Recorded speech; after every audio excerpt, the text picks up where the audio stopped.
Good evening.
Hello.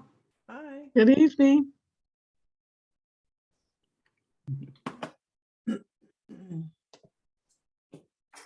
Hi, Mike.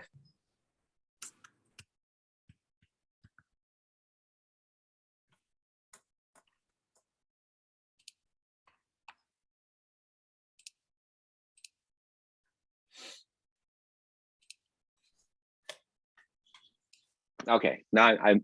Can you hear me? Yes. Okay, good. I unfortunately my Sonic has gone out. I'm jury rigged something else, so and it's working, but it's my computer is occasionally telling me that I've got an unstable connection. So Okay. we'll see how it goes. All right. You got a hotspot going. Yeah, more or less. Hi, Eileen. Hi.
That's no good.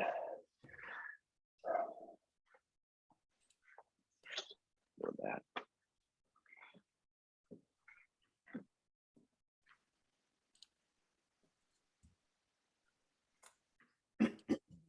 For what it's worth, your connection looks good from here, Director Logan. Okay. Yeah, I think it's probably more the Yeah, I had to open my mouth. what it'll do. It'll probably be just fine.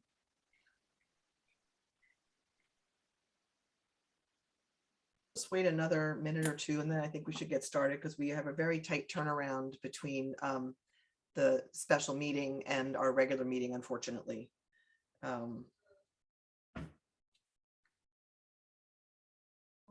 Hold on.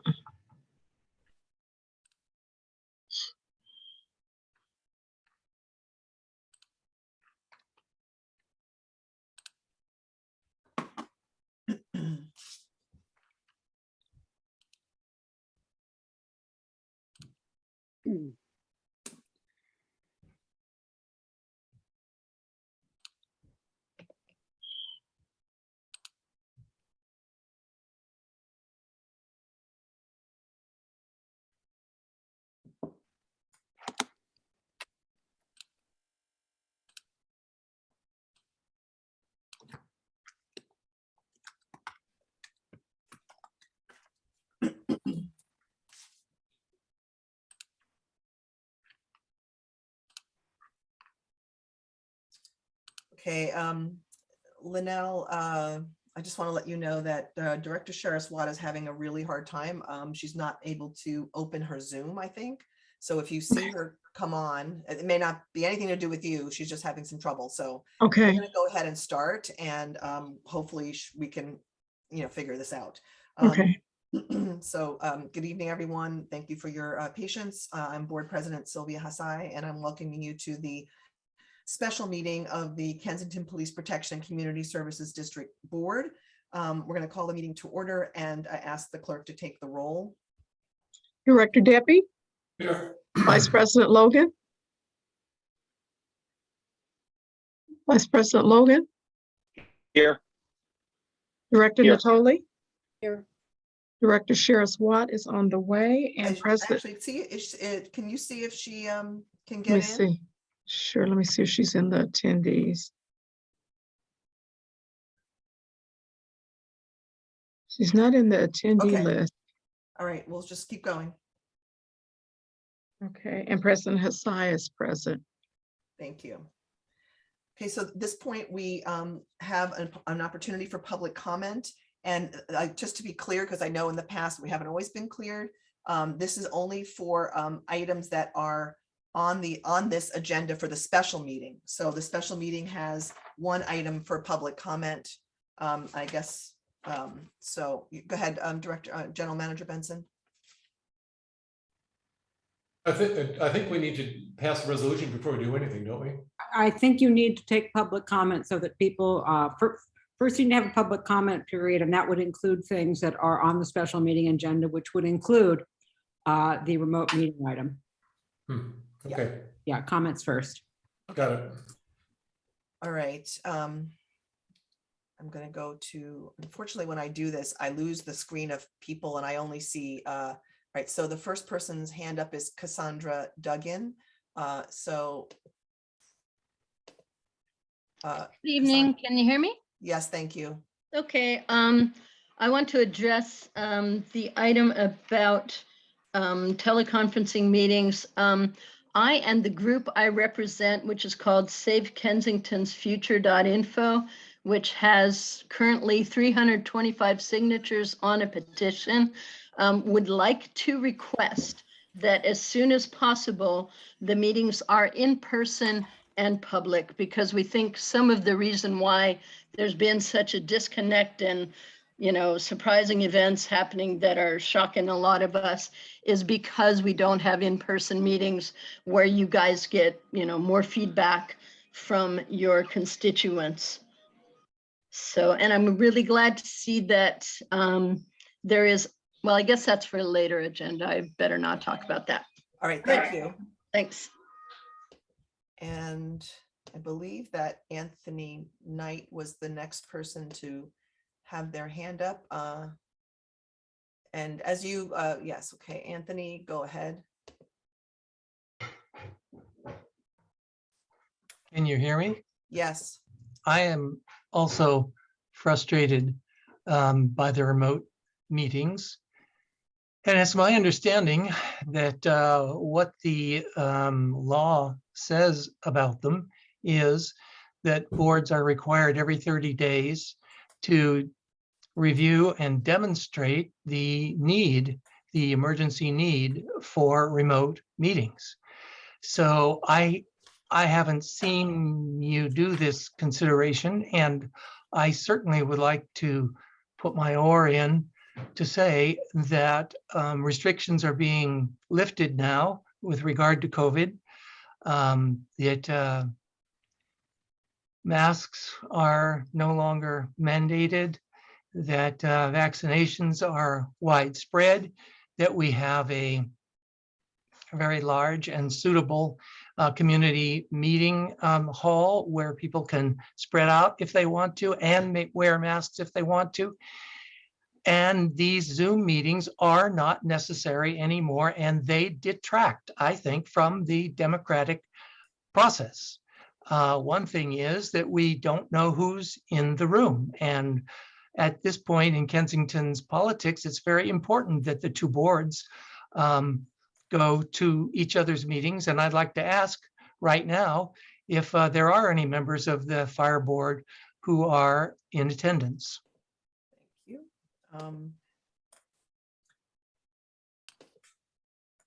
All right. I'm going to answer that question because it's not a secret, and I believe that President Larry Nagel's on the line, and there are 10 attendees that are not staff or board members. Chief Gank has as a staff person, but he's in the attendee list. That's about all I can say at the moment, and we're going to go to board comment first before we vote on the resolution. I will note that you are able to see in most of our resolutions, I can't guarantee all of them, findings which support the need to continue remote meetings. And I will take any board discussion or comment now on the first item on the agenda, which is the resolution related to teleconference of meetings. Director Logan first, and then Director Deppie.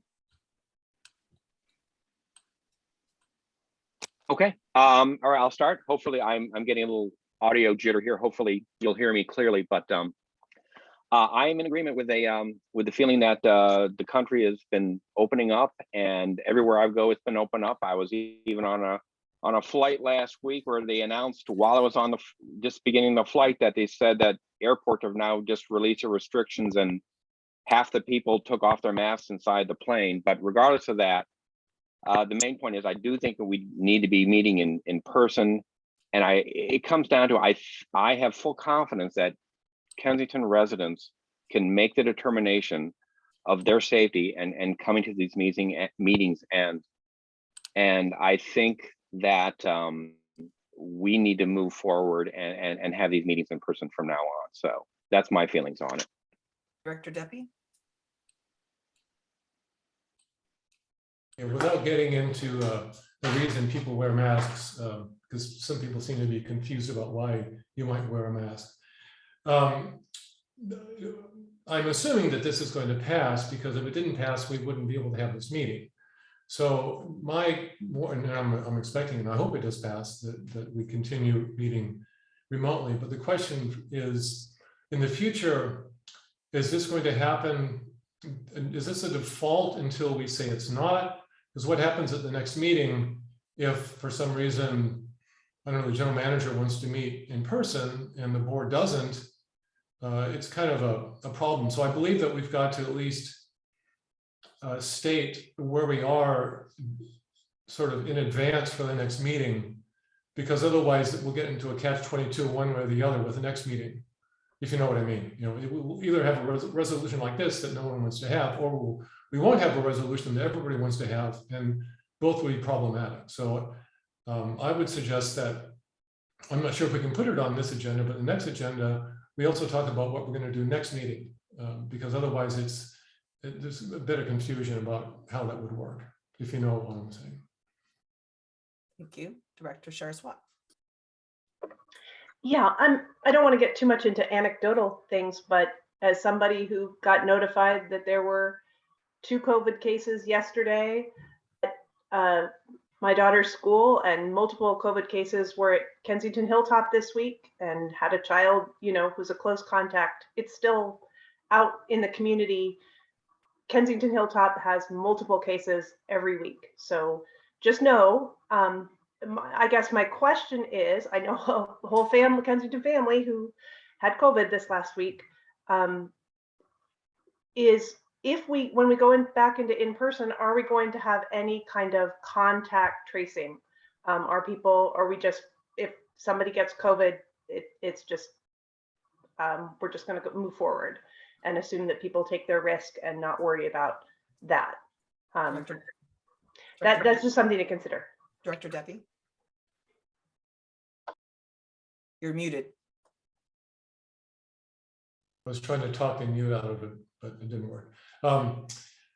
Again, I intend to agree with this. I don't think it's time yet to meet in person, but I did have a question. You know, one of the big things people have learned is ventilation and air recirculation is important. How do you clean the air? And I'd be curious to know what kind of filtration or circulation we've got for the community center, besides just opening the doors. if we have to close the doors, what kind of air filters, recirculation is there in the community center? That I think that would be important to know. That actually is a really good question. I agree that I will say too that I have I think that cases are rising, hospitalizations are rising, while the threat of death has certainly diminished. There are now plenty of stories. I don't want to go into the statistics. You can go look them up yourself, of people who have either had mild or asymptomatic COVID, but have developed long COVID. There's sort of no rhyme or reason to it. I also have 2 close contacts of my own daughter where the whole families are sick. So, you know, I agree that it is still appropriate. I also agree that, you know, I may be willing to meet in person with the, you know, doors open, and what we do have without the doors, I don't know. And it would be a great question to pose to Farhat Dowd, who was our architect or glass architecture. I doubt it is of the level, well, there's a lot of calculations that go into this. We've done a complete assessment of this at my workplace. And so there is, you have whole firms just doing kind of big calculations. However, we do have all the doors, and then we have the clear story windows on the opposite side. So that really does offer potentially a lot of you know, airflow. However, like you said, if the doors had to be closed, that's another story. What I'd like to ask the general manager is just where we are, because as long as we have this emergency order, we could continue to pass it, and directors who are comfortable meeting in person and people who are comfortable meeting in person could meet, but we have to make the provision for the online option. So I know the WCCUSD school board has 4 members that are meeting in person and 1 member that meets remotely. And we can certainly ask for, we can set aside distancing, you know, you can block off chairs or put them at certain distances. You can require masking, and we could ask for sign-in information, I think, for the purpose of contact tracing. I think we could make those rules. But Rick, could you tell us more about where we are on a hybrid system and what kind of options we might have? We did just bring in some AV experts, and they were looking it over. We were attempting, or we are, what I understand is my instruction from your board is to make sure that when we have open meetings, we'll also be able to have the public be able to see the meeting live and to comment as they are remotely. So really, we're looking at hybrid, but as far as the rules, if your board all has to meet in person, or if some board members can meet in person and some remotely, that I'm not sure where we're at right now with the legislation. I'm fairly certain that that's how this legislation works. And if you have any comments. That is in fact what a lot of people are doing. However, that's an option only so long as the board continues to pass a resolution. As the recommendations for social distancing and masking are growing less strong, it ultimately becomes, I mean, you need to have those recommendations before you can adopt these resolutions. The recommendations are still there, but they are definitely getting weaker. Once there are no longer those recommendations in place, you would have to go back to the old Brown Act, which does allow some number of board members to participate remotely, but it's subject to those old rules about putting it in the agenda and allowing public access to wherever it is that the board member is, and posting the agenda at that location too. So we would have to go back to those old rules, which I think you probably all remember. Well, I will say on the issue of things being dropped, they're actually being increased. San Jose just reimposed a mask mandate in their city building. So this is, as Chris has said before, it's a fool's errand to try to predict. You know, people are welcome to take their risks, but you know, I think I agree that we continue to pass this. We are looking for a way to make it, you know, a hybrid option, and exists if a board member would not be comfortable meeting in person. That board member under these rules can be remote with this more flexible structure. Are there any more board questions or comments? Okay, so, let's see, I will make the motion, or someone else is welcome to. Sorry. Shall I make the motion that Sure. we adopt resolution number 22-8, a resolution of the Board of Directors of the Kensington Police Protection and Community Services District, making findings and determining a need to continue to hold remote meetings by teleconference? I'll second that. Okay, clerk, let's take the roll. Director Debbie, Here, yes. Vice President Logan, No, Director Natoli, Yes. Director Sharon Watt, Yes. and President Hassai. Yes. Okay, motion carries 4-1. Okay, and I'd like to just let the folks who are on the phone know that we probably won't make it out by 7. Unfortunately, I apologize for that, but we had a little bit more to discuss than we initially planned, and obviously spent time on this. So Linnell, perhaps you can also just let folks know when they sign in for a little while that we don't expect to be out till at least 7:15. Okay. All right, thank you.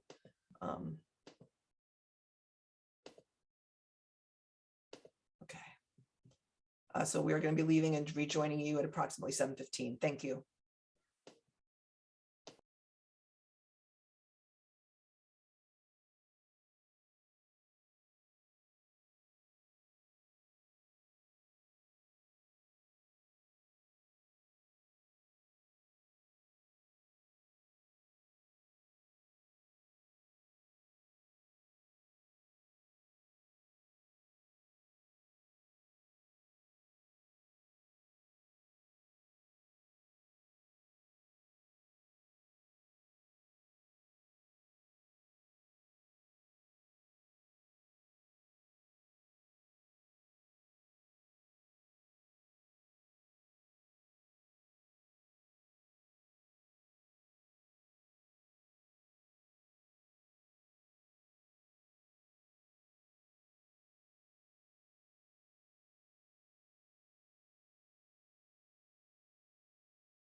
Good evening. The board expects to be out of closed session at about 7:15, and if they're any later, I will come back to you. Thank you.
It's 7:17 and the board is still in closed session. I will come back to you as soon as they're out. Thank you.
President Hassai, you're muted. Sorry, thank you. I just wanted to apologize to folks for our delay. We were delayed even more than we anticipated. And we'll start our regular meeting as soon as directors Sheriff Swat and Deppie rejoin us.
Okay. All right, thank you, everybody. I am Sylvia Hassai, Board President for the KPPCSD, and I'm calling to order and welcoming you to a regular session, a regular meeting of the KPPCSD Board. I will make an announcement from our closed session. Two announcements regarding negotiations with our labor negotiation. We gave further direction to our labor negotiator, and regarding the recruitment of a permanent general manager, of our interim, permanent general manager and our recruitment efforts, we have approved a contract for a new interim general manager, as our current interim general manager has to end his engagement with us. And so we have approved a contract with former general manager Tony Constanturos to return beginning on May 16th. So that is our announcements in closed session. And I'll ask the clerk to please take our roll now. Director Deppie? Director Deppie? You're muted. Here, I can unmute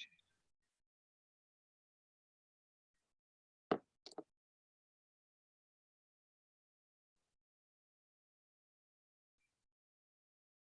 Maybe go on to the next director. Okay. Vice President Logan, Here. Director Natoli, Yes. Director Sheriff Swat, Here. and President Hassai. Here, And I see you, Director Deppie. I'm you. okay, thank you. So I will go ahead and read how we handle the public comment and the consent calendar items. So all matters on our consent calendar are considered routine and are approved by one motion and vote, unless a board member or general manager first requests that a matter be removed for separate discussion and action. Individuals wishing to address the board of directors concerning the consent calendar items or matters that are not already agendized are invited to make oral comments of up to 3 minutes. Raise your hand via Zoom. I will call on you. You'll be unmuted and can address us for up to 5 minutes. 3 minutes. And if that is very long, as you raise your hands, I may have to reduce that amount of time. And then it's helpful if you state your name for the audio recording, makes record keeping a little bit better, but that's not required. And please address your comments to the board of directors and not to staff or the audience. And just a reminder that by state law, the Brown Act, we are not able to undertake any action or discussion on items that are not on our posted agenda. And again, at this time, these comments are just for items that are not on our agenda. So I'm going to go to public comment, actually, unless you want to pull an item from the consent calendar, Director Natoli. I just want on the minutes to be paginated. I Okay, don't know why they weren't, but that's my only comment. thank you. All right, let me go to the attendees. All right, the first attendee to have their hand up, again, on items not on the agenda, Catherine Deniergard. Hold on a moment. You should be able to speak now. Hi, you can hear me. Yep. Great. This is Catherine Deniergard, and I just have a couple of comments. One is, it was very discouraging. It's very discouraging that you don't discuss and make decisions in public. As you know, with the Brown Act, the purpose of the Brown Act is that you do discuss and make decisions in public. And it seems like many of your decisions are made before the board meeting. And so there's a pro forma, we'll listen to the public about it, but then there's no kind of response or discussing things among yourselves. So my request would be to follow the spirit and the letter of the Brown Act. Thank you. And my second comment is about the Blake Gardens Park may be available. As you know, probably it's a very large private park in Kensington, so it's not our only park, and it's very well used and loved. I think I see lots of people in it during the day, Monday through Friday. And I think it might be a good idea to try to get it for Kensington. UC Berkeley, who owns it, has said they want to sell the house. They're planning to sell the house. And unfortunately, that pretty much may mean they also want to sell the land. So hopefully that's something the board or one of its committees could take up. How can we buy this beautiful park? Thank you for listening. At the end of comment, I will probably direct staff to, or actually, can I direct staff to respond to something now, General Counsel? It's at the discretion of the chair. I would like to ask you to please direct your comments to the responding to the information about the Brown Act and what the board can and can't do in public and closed session. Well, as far as I'm aware, the board has been holding its conversations in compliance with the Brown Act. There are certain matters that it is authorized to discuss in closed session, and it has discussed those matters in closed session. There are other matters that it has to discuss in public, and it discusses those matters in public. The speaker didn't give us any specifics, so I really can't go beyond that. But I would dispute that there's been any violations of the Brown Act in letter or in spirit. Thank you. I would agree, and that's why I asked you to respond to it. Mark, I assume it's Mark Constantini, but I may not be correct. You can. No, that's me. All right. Just in, because I'm still new to this, please feel free to interrupt me if I'm speaking out of turn or whatever. So my questions, just go ahead and interrupt me and stop me or whatever, if I'm not talking about stuff I should be talking about in this. Just remember, if it's on our agenda coming up, then you shouldn't talk about it. Yeah, If it's okay. not in our So jurisdiction. your plans to evict the children from the PSB, can I talk about that? Let's see, we are going to be talking about KCC programming, and so that makes some sense there, but that's not really the agenda item. So yes, if you would like to talk about, I would rather not characterize it that way, as I've said many times, but this is your time to comment. So well, I gave you a chance to call me, so I just really would prefer, and I'm speaking for a lot of Kensingtonians here, that you not evict our children from the rec center. A lot of people really put a lot of work into building that rec center, getting the park, everything. Just, I don't care what you do with the police department, basically, but don't evict the children. And my son was a cancer patient who basically is alive today and was accepted after being like not accepted at school at those programs. This is an important thing for our children. Okay, can you just not evict the children? Please just don't do that. Okay, thank you. From the building. Okay, the second thing is, and given the Berkeley, I think you addressed this earlier in closed, but or special or whatever, but the whole Zoom meeting versus live meeting, can I talk about that? That's okay. It's not on its current agenda. It was on the special meeting agenda, General Counsel. Okay, thank you. Well, let me ask I Ann. think the time for discussing that has been passed because the item has already been acted on. I believe it will be revisited at the next meeting because it usually is. Okay, so sorry that would have been for this at the previous time. Okay. All right. Thank you. Okay, Danielle Madugo is up next.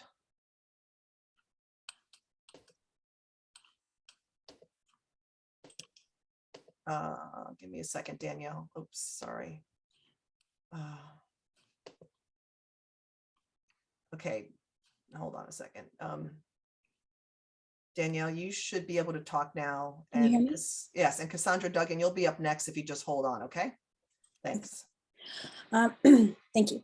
I'm relieved to see that a proposal for the joint district meeting is on the agenda for later for approval, as I firmly believe the location of the public safety building is a joint district problem requiring collaboration between districts.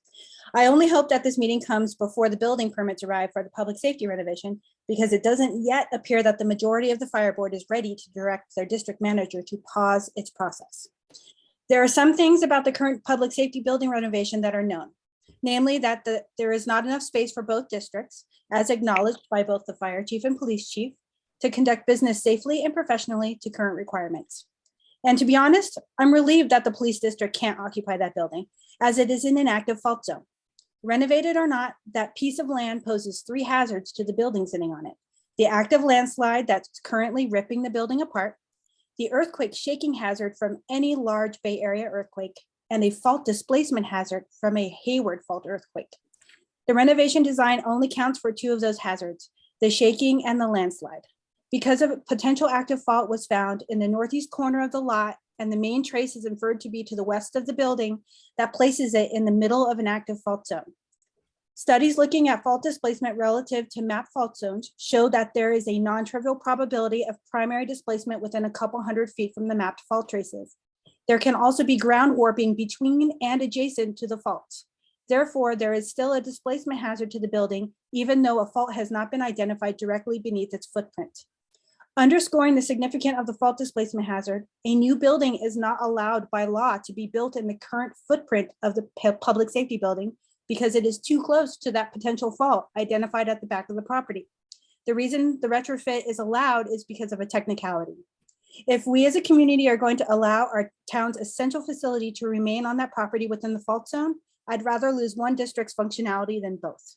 By comparison, the other properties along the Arlington are very unlikely to have a landslide hazard nor a fault displacement hazard, because the active fault zone is 300 to 400 feet away from those properties.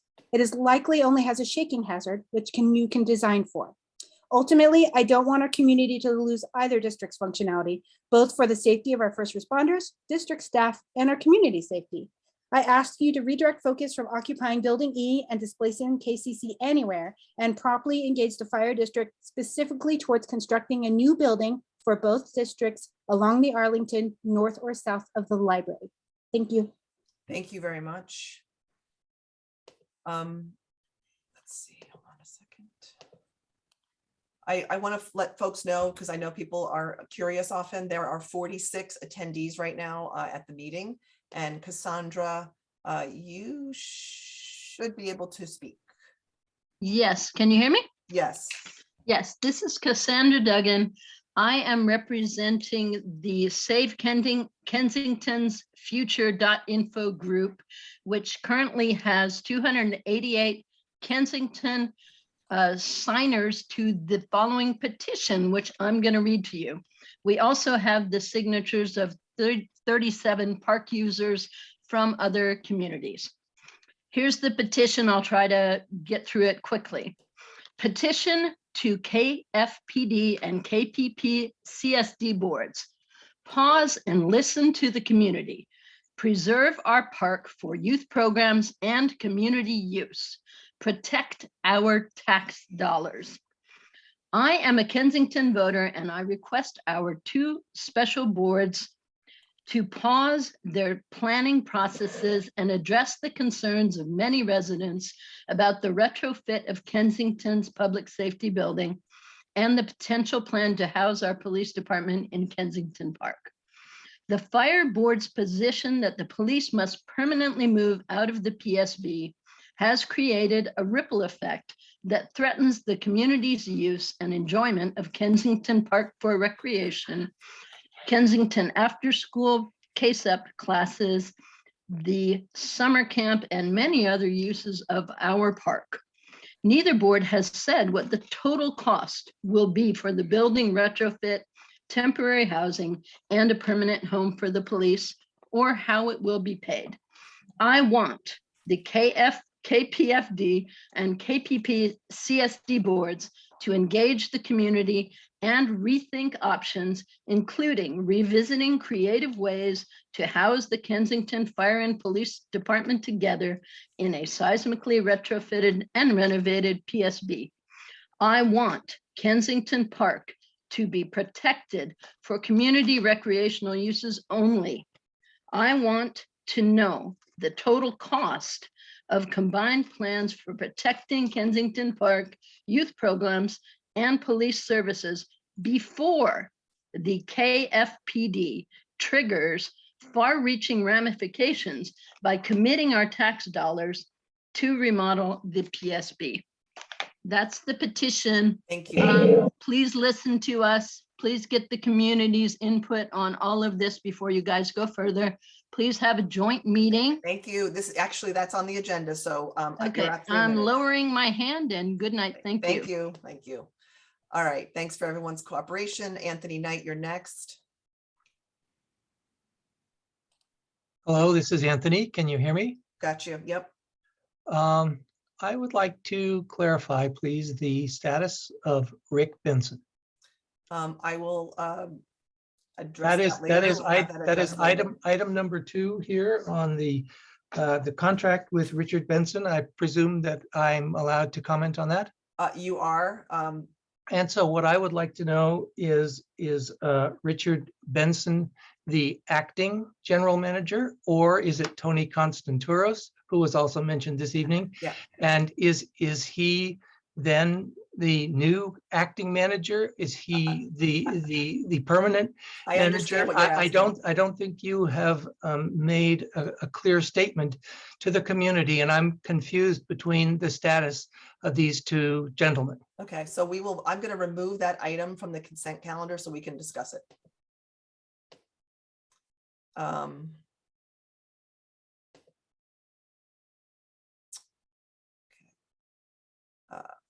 Mabry Benson will be up next. Just give me a moment.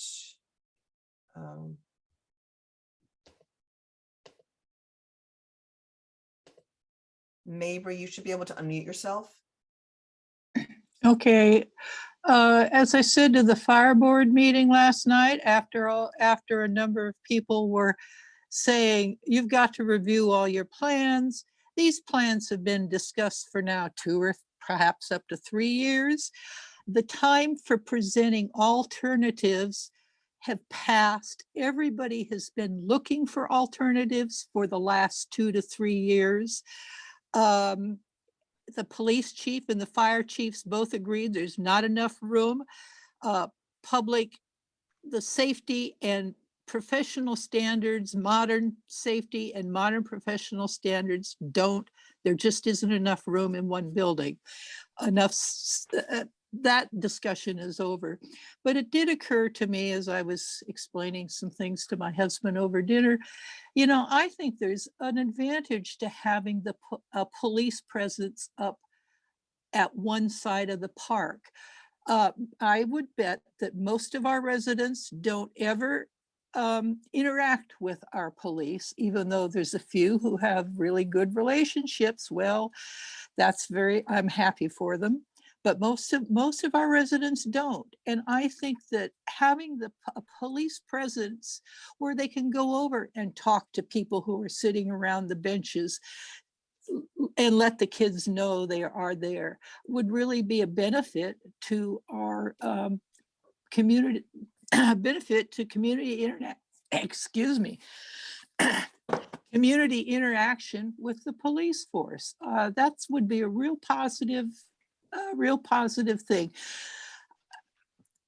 There's no harm to having the police up closer to. Maybe unmute yourself again. I'm sorry, my finger touched. Okay, there's no harm. I mean, people think the police are going to run over the kids all the time. Well, they don't, they don't run over people on the Arlington, which sees an awful lot of traffic.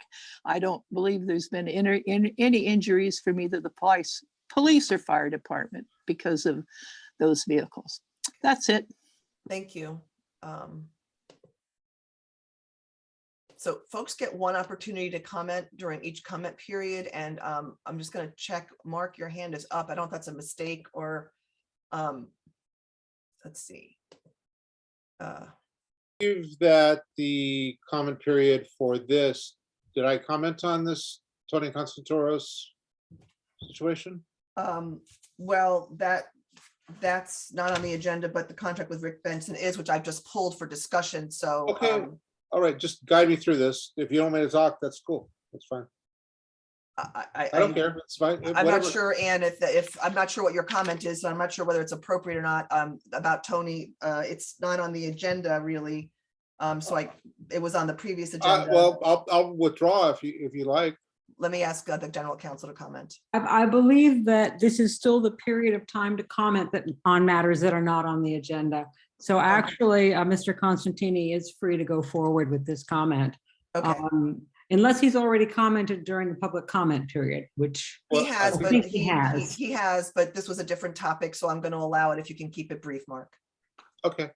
I would like to, Tony seems like a good guy, but given the fact that we've lost 5 police officers in a year for various reasons, buyouts, I guess, and people finding better jobs, given his, I would say, it could be arguably contentious relationship with the police officers, I'm a little confused by that hire.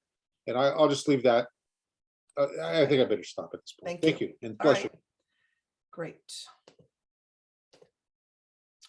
All right, so I have pulled the contract with Rick Benson from the consent calendar. Does anybody have anything else they want to pull from the consent calendar? Director Sheriff Watt. Yeah, I want to quickly pull the minutes items, actually item 1 and quickly item 4. Okay. Anything else? I don't see anybody else's hand up. All right. You know what? I didn't announce the end of public comment, and one other person has their hand up. So I am going to allow, this is the last comment. I should have said Mark's hand was the last one I saw. I see another hand up now, and I'm going to announce after this hand that this is the end of public comment.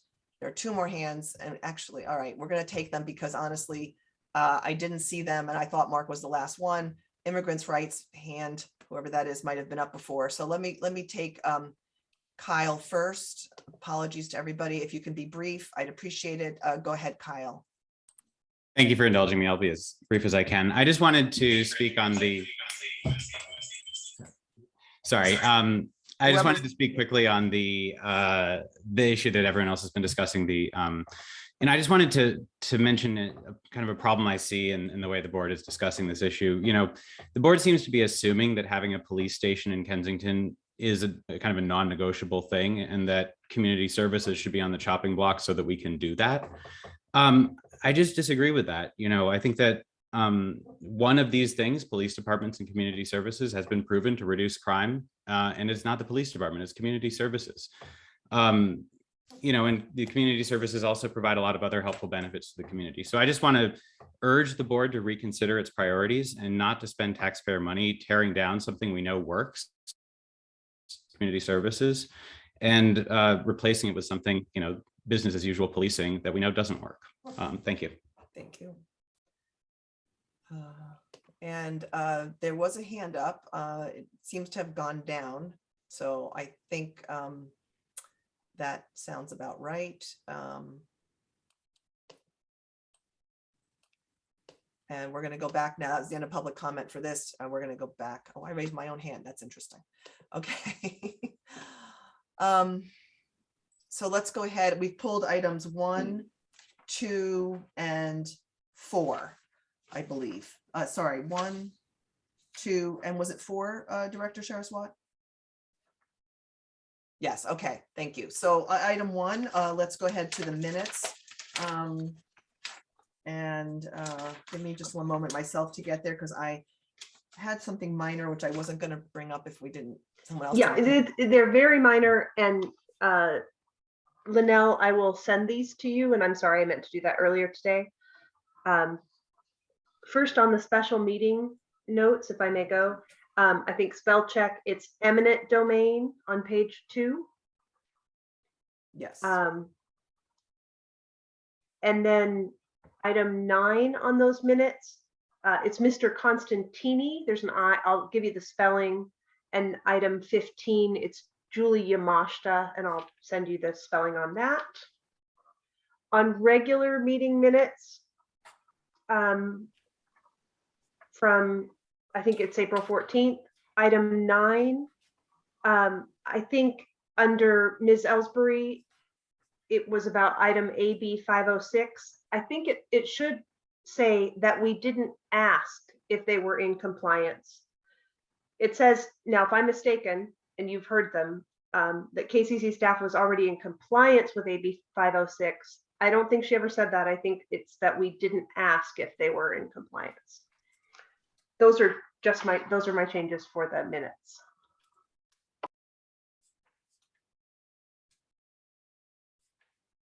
Okay. All right, moving from those to the contract for Rick Benson. As I did announce when we came back from a closed session that Tony Constantouros will be our general manager beginning May 16th. Until that time, Rick Benson remains the interim general manager. And then after that time, he'll be in a consulting capacity to the district as needed. And Danforth can clarify that in any way if I haven't been clear enough. You have been perfectly clear. I just want to say that I believe that the contract itself may have been inadvertently left out of the package. It essentially provides for Mr. Benson to earn the same per hour salary that he does now.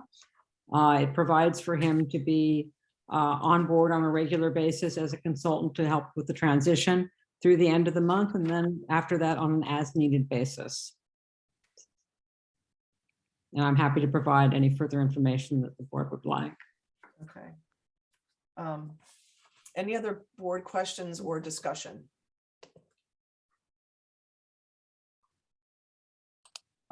Director Natoli. Yeah, I just wanted to just publicly acknowledge General Manager Benson has been terrific and very much appreciate his service to the district. I will second that. And like I said, he's on officially as GM through till the 16th, but we really appreciate all the help you've done. You've been really had a great attention to detail, moved a lot of things forward, and stayed longer than you anticipated, I know. But he hasn't left yet, so. Yeah. So. Okay.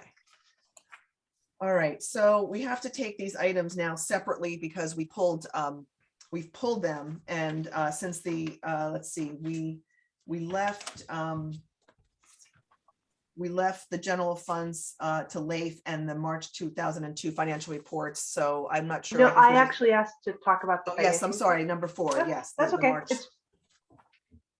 It's very quick. I hope everyone was as delighted with the financial report as I was. Compliments to Chief Gankaz. I don't know how your officers keep the vehicle fuel costs actually this low. I think that many of us are thinking that that's our fuel budget, not a whole police forces. So clearly that we'll be expecting that to go up next year. Item 642, utilities under park and recreation expenses. Our utilities are for the community center are at 225%, and almost $8,000 over budget. So what I'm wondering, General Manager Benson, is about the possibility of us having a survey of our park buildings for solar power, because clearly we're having some issues with utility costs, and so I'm wondering about the possibility of maybe before July having or maybe by the July or August meeting, having a solar company or something come and look at why. And I'm happy to go over those bills in person more individually. I would suggest that we need to look at what the various utilities are before we assume it's something related to electricity. Well, I was kind of assuming, because we're not a big gas user, I think, out of the Water too. community center. So that's a possibility. So, and then I just like to note that the legal fees, $830 and $595. Maybe for the is this the first time ever? In my recollection, both are well under budget, and we in total are under 41,000 for the year. So I'm not trying to jinx anything, but that's pretty remarkable given our history. So that was all. I have a couple things too, but I'll let the general manager respond first. Just two thoughts. First of all, on the utilities, I know that PG&E will do an energy audit, and we could get them to come out first and take a look, assuming that it is electricity that we have there. And the legal fees, that's really representative of the change that you've seen within this organization over the past few years, brought about by your board. Since I've been here, we've not been involved in any real legal matters, and I understand in the past they were almost routine. So tip of the hat to the chief and the changes that have been made in the staff, and to your board, which is really, that's where the buck stops. Your board made that possible. Yeah, I want to also acknowledge that the chief on the police force, with the exception of Amit Nath, as a completely 100% turned over district administration and police officer staff. So there are huge changes that have happened. Director Natoli? Yes, I suspect that the low fuel costs are probably a result of having hybrid vehicles.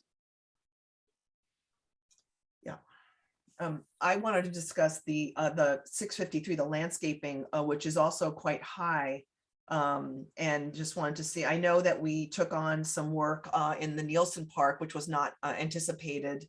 And but we did budget for the staircase in the park. That shouldn't be out of budget. So I'm just curious why that is so high, if you know. Which item number? I'm sorry. 653 landscaping. It's 328% of budget. Oh, okay, thank you. I know we did I'm just, going from my recollection, I know we did a lot of tree removal that wasn't necessarily planned, but again, I can find out the exact details of what that is, but yeah, it would be helpful. And just since we're talking about the financials and we are going to be heading into budget season, we call it 650 Park, but we now have two parks. We've turned the Gore lot into Nielsen Park with the help of the Kensington Improvement Club. That work has begun. And so I don't know, how that will be noted as far as if there's going to be a split between the two, or it's just going to become plural parks. If there's ways to, I assume that you have ways to tag the expenses to know, which one's which, maybe eventually may not be important. I don't know. But that's just like thinking about going forward.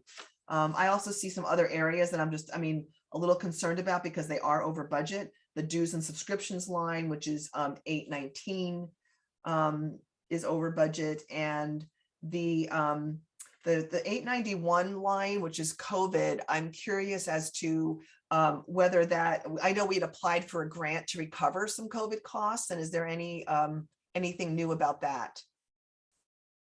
if you'll recall, we did get significant COVID reimbursement. And that was reported to your boss a couple of months ago. I'm not sure, to your board a couple of months ago.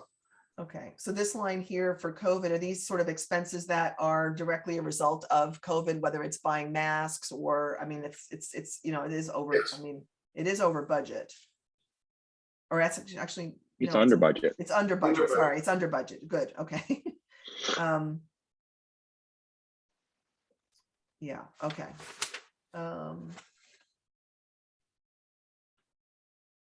And then I do see, yeah, no, that's it. Okay, thank you. Those are my questions. Director Deppie. I really hesitate to intentionally lengthen the meeting, but it might be good for the financial reports to actually have that as an item and have either the general manager or the administrative assistant, who's ever knows the numbers, to come and just explain these variances to the budget, especially the over budget, because it's not helpful if we ask Rick and he says, well, he doesn't know and he hasn't really been prepared to answer. So Right. even though it might lengthen the meetings, it might be good to not put it on the consent calendar, make it an actual item, and have someone prepared to address anything that's really out of variance and explain it. Otherwise, we'll be asking questions and no one will really know. Yeah, and I would certainly say that at a minimum on a quarterly basis, but we could start by doing it monthly and see, because yeah. And I can suggest to your board, when you get this report, if you do have a question, it's not out of line, it's not outside the Brown Act. If you have a question, you can direct a question to me in advance, and then I can have the answer ready for you at the board meeting. When you're reviewing it, just shoot me an email or give me a call, and it's normally pretty easy to get those answers if I have the information ahead of time. What do you think, Director Deppie, if we make it a quarterly outside of consent calendar, a quarterly thing, and then every month can still be here, but at least quarterly, and we always do a mid-year budget review anyway, so that would really mean twice a quarter, because we do a new budget and we do a mid-year budget review, so that would be 2 other times of the year that we would do a quarterly budget review, so that it's outside of the consent calendar. I think it would be fine as long as any month in question, someone is ready to answer the questions. So if there's something that's really out of variance on a budget, especially if it's over budget, be expected to be asked the question and be prepared to answer it, even if we don't send you an email, because we might not see it until the couple of hours before the meeting. But I would say someone should be at these meetings prepared to address anything that's really a big variance. I know Lisa was at the earlier part of the meeting. I don't see her here. I bet you if she was here, she'd probably have her hand raised, but that's a good thought. Okay. So now we've covered all the items that were pulled. We've provided some direction to Linnell for corrections to the minutes. So, how would you recommend that we proceed? Do we now take each item separately? Yes. Okay. So, I would ask, actually, I would invite Director Sheriff Watt perhaps to make the first motion, since you have the changes to the minutes. Okay. I make the motion that we accept the meeting minutes for the special and regular meetings of April 7th and April 14th, 2022. Let me just ask for an amendment to paginate the minutes. Okay. Paginate, and with the changes that Director Sheriff has highlighted, and will be sending to the clerk related to correct spellings of names. Yes. Okay, I'll second that motion. Okay, roll call. Director Deppie, Yes. Vice President Logan, Yes. Director Natoli, Yes. Director Sheriff Watt, Yes. and President Hassai. Yes. A motion carries 5-0. Okay. The second is an action to approve. Now, and since the contract was not included in the packet, does the motion need to be discussed differently? I would simply say that I think it's sufficient to say the motion would be to approve the contract as described by the general counsel in giving a staff report. Okay. Oral So staff. I'll make the motion that we approve the contract as described by the general counsel for Richard Benson to provide consulting services to the district upon his change in status after May 16th. I'll second that motion. Director Deppie, Yes. Vice President Logan, Yes. Director Natoli, Yes. Director Sheriff Watt, Yes. President Hassai. Yes. Motion carries 5-0. Item 3, which is a general funds transfer to the LAIF account. This is something that's routine for folks who are in the audience. We do a transfer annually of money from our general fund checking account into an investment account. I recommend that we approve the transfer of the $1.2 million from the general fund checking account into the local agency investment fund, LAIF. I'll second. Second. I'll give it to Doesn't matter. Logan. All right, Vice President Logan seconds. Director Debbie, Yes. Vice President Logan, Yes. Director Natoli, Yes. Director Shearswat, Yes. and President Hassai. Yes. And item 4 related to the March 2022 financial reports, we have received and I recommend that we accept the financial report that we received. I'll second. Director Debbie, Yes. Vice President Logan, Yes. Director Natoli, Yes. Director Shearswat, Yes. and President Hassai. Yes, Motion carries 5-0. thank you. Okay, now onto our regular agenda items for discussion and action. Item 5 on our agenda is related to general manager compensation. And I will have the interim general manager, Rick Benson, introduce this item. Members of the board, you may recall a couple of months ago, we had this subject on the board agenda.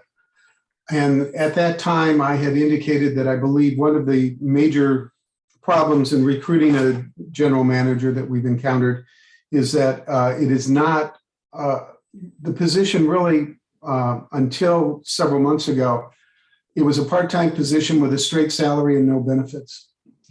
And at that time, we took an action to add medical in a cafeteria type form. And that was important. And I believe that will be helpful in attracting a general manager. But also at that time, I didn't have the numbers for you, but we did have a discussion about including a retirement benefit within the position. I've done the research, I've contacted PERS and gotten the information. And essentially what I'm recommending today is that you authorize the general manager to take the necessary actions to get the general in step with everyone else and provide for a retirement benefit for the general manager. Now, connected with that, PERS rules don't allow you to just pick and choose a general manager. If we are adding the retirement benefit, that benefit would also go to the other administrative employees who would join PERS in the miscellaneous section, anyone who works more than 20 hours per week. So that's actually 2 other members on the staff that are working within the office. So that's where we're at on that. I did contact PERS. I've contacted our financial consultant and also John from the law firm. And what it is, it's 8%. It's 8% of the salaries that we're talking about.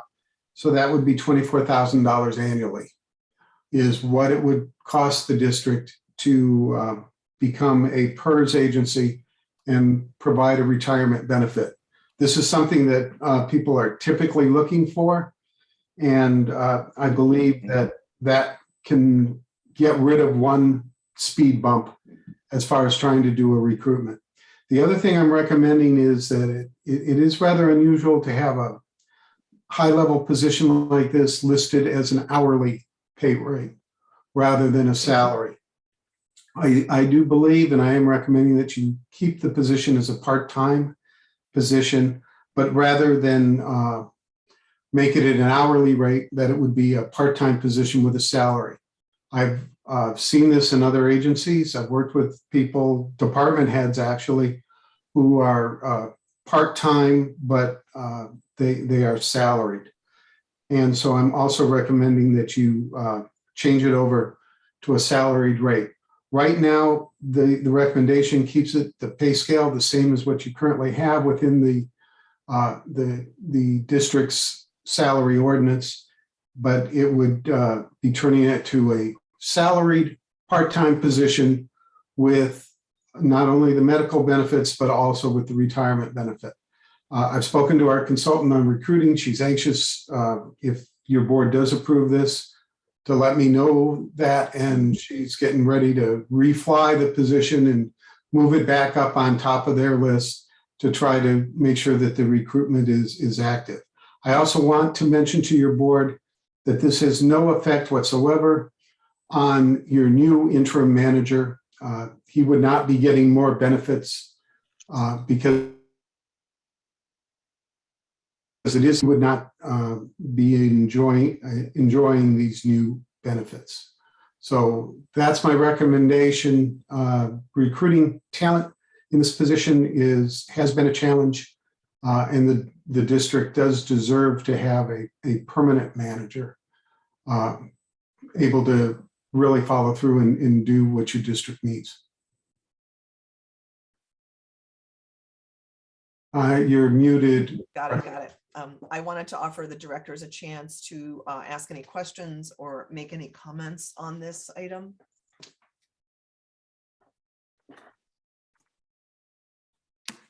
Director Sheriff-Watt. I'm clearly in favor of this for our general manager. It's a bit of a surprise that it applies to the other employees. So my only caution was whether this should be approved as part of our budget next month. And you know, this is pretty competitive unless we're going to lower the salary.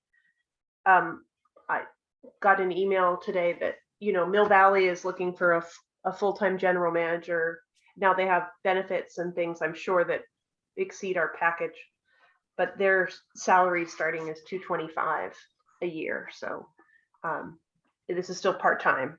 So you're working less hours, but if it were projected to a full-time job, it's quite competitive. But so I just wanted to know if the other board members were interested in waiting to approve this as part of the budget, or whether you wanted to, if you were in favor of it tonight. Do you have any idea, Rick, how long it would take for this to happen? I'm not sure. I've heard conflicting reports on what it's going to take to happen. Your board will, we will have to bring back to your board a new resolution. A new PERS resolution is what's going to be required. Those resolutions, we apply for PERS, then they actually pretty much write the resolution, send it back to your board. So it certainly couldn't happen before next month's meeting. I'm also hearing conflicting reports on whether we can just do this July 1 or if we have to wait until January 1 on a calendar year. PERS has some things on a calendar year. What I'm asking your board, though, is to give me the green light, and then I can start working on that. PERS doesn't like to give anything tentatively. It's like they want you to say yay, and then they'll let you know. So if I understand what you're saying correctly, if we gave you authorization to pursue this, it wouldn't really be in effect until we adopted the resolution anyway. Absolutely. And we could choose to adopt the resolution after our budget. Yes. And put this in the budget.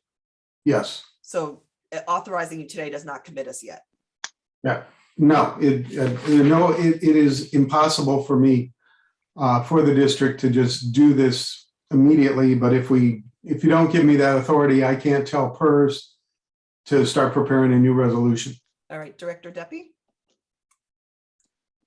Yeah, I'm not crazy about adding more people to PERS than we have to, you know, such as our administrative staff. And it sounds like we'd have to add 2 more people to PERS besides the general manager. And this certainly came up out of the blue. It's not something that we considered when we discussed giving retirement to the general manager. So I'm not comfortable approving this today. I would like to know if there's any leeway in there, if maybe there's ways around it, but I'm not comfortable adding 3 more people to PERS.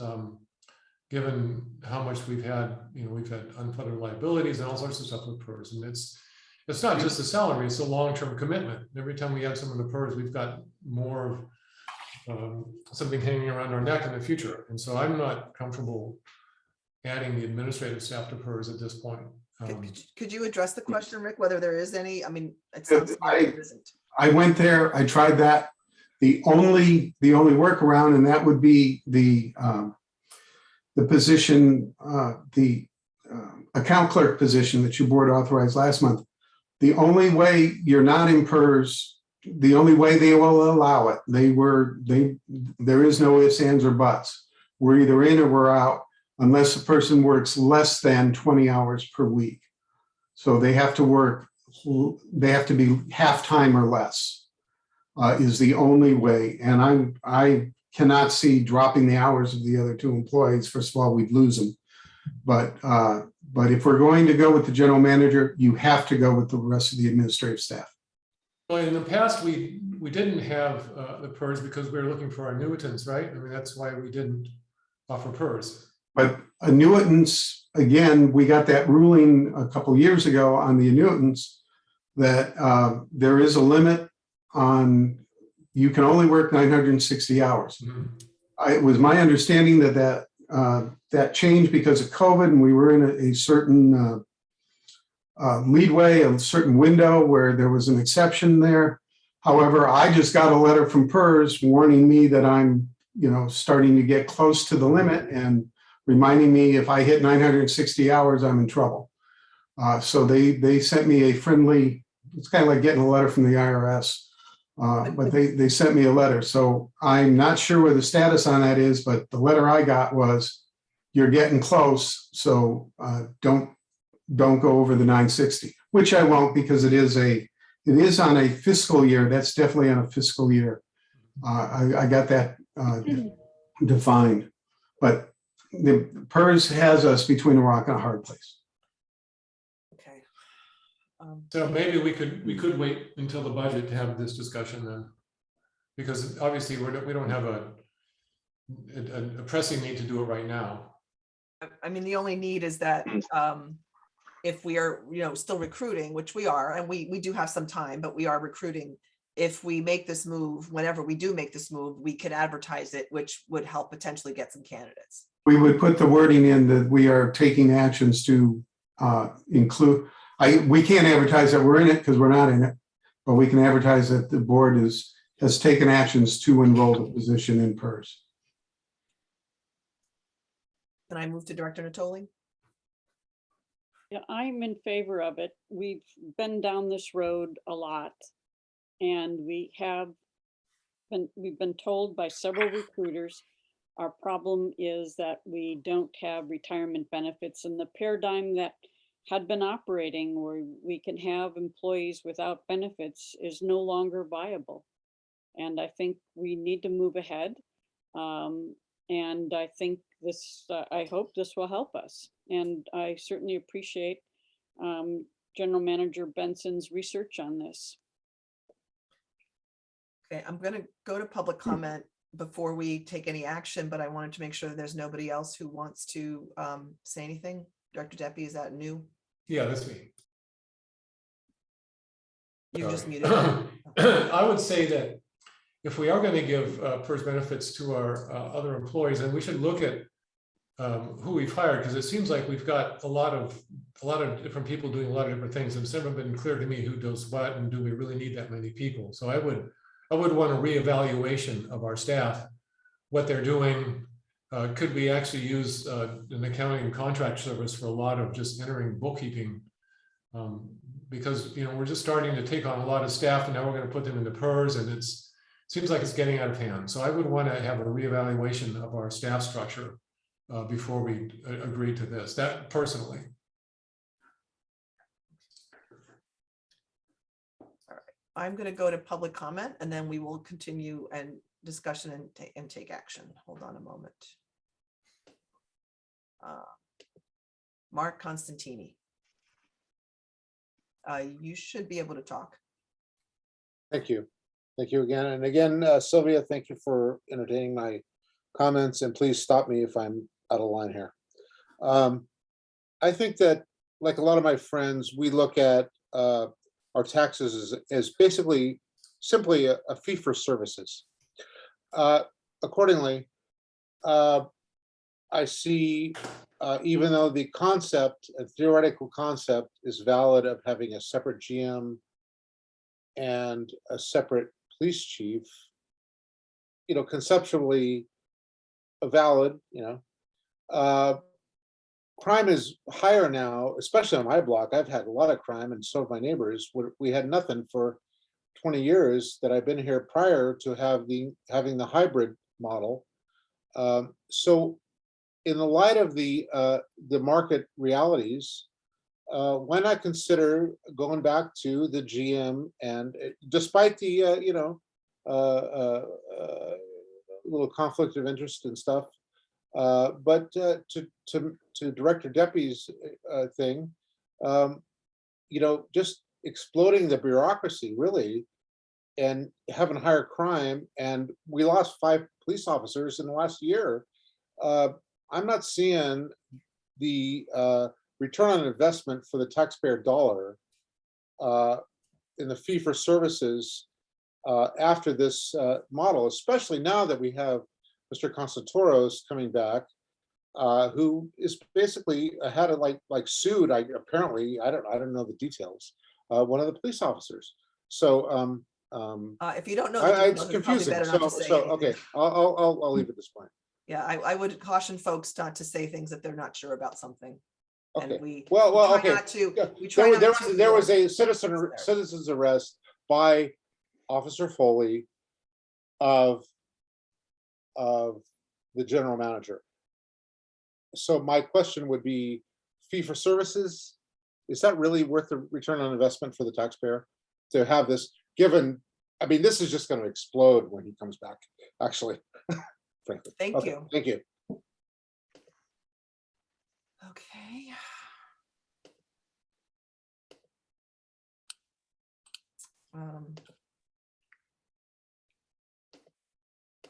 Paul and or Vita Doro, you should be able to unmute yourself now. Okay. Thank you, Sylvia. It's Vita Doro.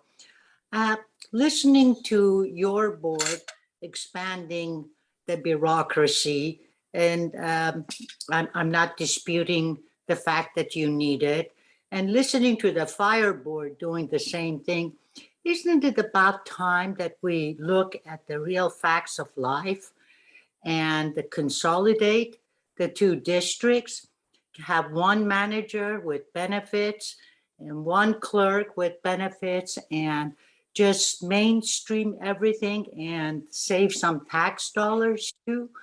Just a comment I'm saying. Thank you. Thank you. Steve Simron. Should unmute yourself. Yeah, thank you, Sylvia. First of all, let me heartily endorse previous comments about having a unified board. Having lived in Kensington for going on 35 years now, I struggle to understand how we've come to this point where we have these 2 competing boards. But let me address specifically this agenda item. This is very troubling to me because it seems to me further evidence that the police board is failing. It's a failing enterprise. And they don't have a home. They can't find a home. They're struggling to recruit qualified employees. It doesn't look good.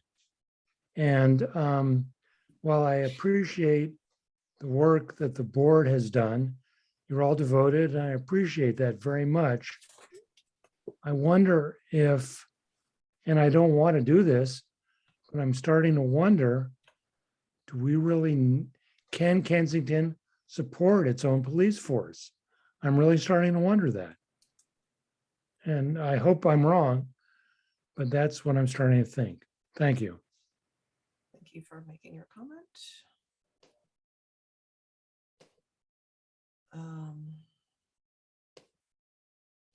Just see if there's anybody else making comments, wants to make a comment. Okay, I see no other hands commenting on this agenda item. Hold on a moment. So let's see where we are.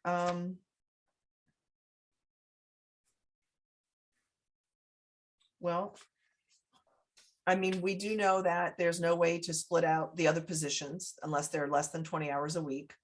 Our staffing structure hasn't changed much since our last meeting, which is we've got a general manager at less than 40 hours a week. We have a administrative assistant and Lisa Mundi's position, which is the finance director. I'm not sure that's the right title, but the finance. And then we have an accounting position that the staff count hasn't really changed from last time. Am I correct about that, Rick? You're muted. Yes, you are correct. And again, I wanted to remind the board, we used to have a part-time accountant. We removed that position and replace it with an account clerk, which is less expensive, and a half-time or less account clerk is what we replace the part-time accountant with. And that's less than 20 hours a week. So that's Yes. not going to be part of this. That will And not be the part of it. financial, and when we know the financial implication is $24,000 a year, and that would be budgeted for the next fiscal year, either starting in July or do you think it's more likely it's January? I thought we could get it started July, but I'm hearing that it's January. I didn't ask that question. And so I'm relying on information I got from someone else. You know, I mean, I think that I think we really know that it's been a part of the problem of getting a qualified person. If anyone knows anything about what's going on in the job market, you know, people aren't really they're not going to take jobs without benefits. They're this unicorn of a retired person who can work less than 960 hours and still perform the function doesn't seem viable. It was kind of like I used to hear when I wasn't on the board, we'll just hire all these retired cops and that they'll do it. Well, that doesn't exist. You know, that's a unicorn. There aren't retired cops who want to come back to work. So, I mean, I guess there's nothing about, I think, authorizing the general manager to pursue this further. I imagine it's going to be at a snail's pace, frankly. And I mean, I'm willing to wait until the budget, I suppose, till June, till we see it in the budget. But I will say that I believe we do need to kind of go down this road. Rick, if you were being authorized, what would be the next steps in this process? The next step in the process would be for me to contact PERS and tell them that that your board wants to amend our resolution. They then would send us a resolution. I run that by, of course, council, and then we'd have to present that resolution to your board for your board's approval. And I think that technically they also have to approve us. I'm not sure if it has to go through a board at PERS as well after we submit the resolution or prior to that, so that the PERS board has to accept this. But that would be routine. Do others have any other comments? Once we close public comment on an item, we're generally not going back. I see a hand has come up and I assume that's partly because of this discussion. I am going to allow it, but please know that when I close public comment, we normally don't go back. Danielle, would you like to say something? Yes, I'm sorry. This conversation just made me ask to myself, is there a way to hire a district manager for both districts while still keeping both districts? Since I think, aren't both district managers at a half-time, hourly commitment? I don't know. I'm just thinking. Thank you. I have actually asked that question myself, and it is possible with a agreement between the two boards. So that is something we could potentially discuss. Director Debbie? Oh, yeah, this is totally, well, it's somewhat related. Just a suggestion, maybe when you close a public comment, make an explicit statement, because we're getting a lot of people coming in afterwards, and you know you've closed it, but I don't know if the public knows you've closed it. So Yes, I maybe will. say, okay, it's closed, and then it's clear. That's all. Yeah, all right. So this is the last public person, and then we're closing it again. Marilyn Stalin. Okay, can you hear me? Yes. Okay. Okay.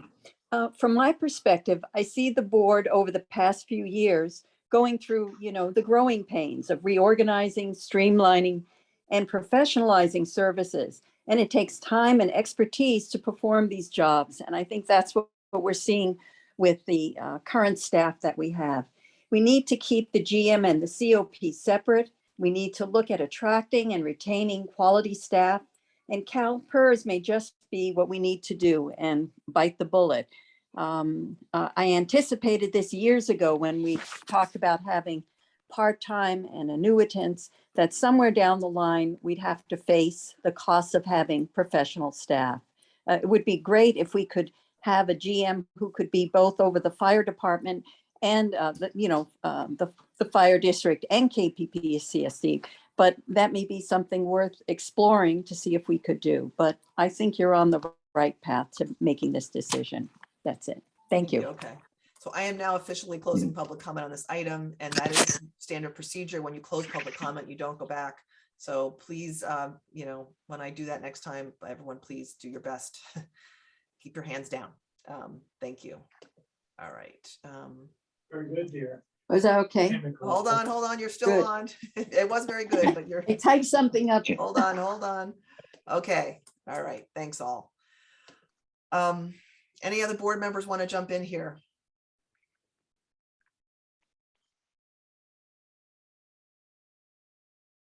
Yeah, I guess I see everyone's point. I appreciate the comments to Mr. Constantini's point.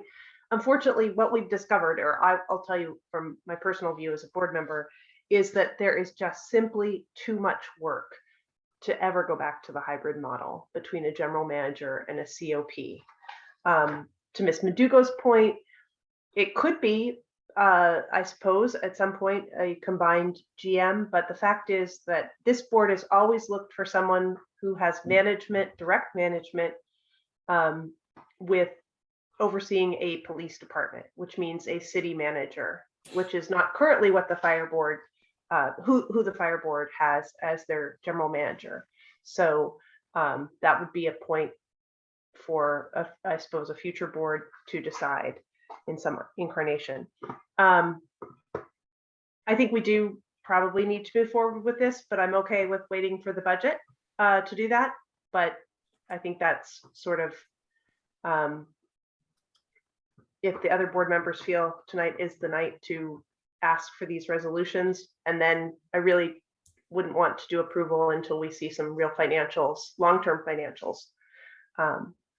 And like Director Deppie said about the positions, about what we've got currently and what we're planning to have in future. So, Vice President Logan. Oh, you think I was about to say something? Well, I'm just gonna. I feel just so many things move at such a slow pace, as far as, especially when we're dealing with other entities in the state.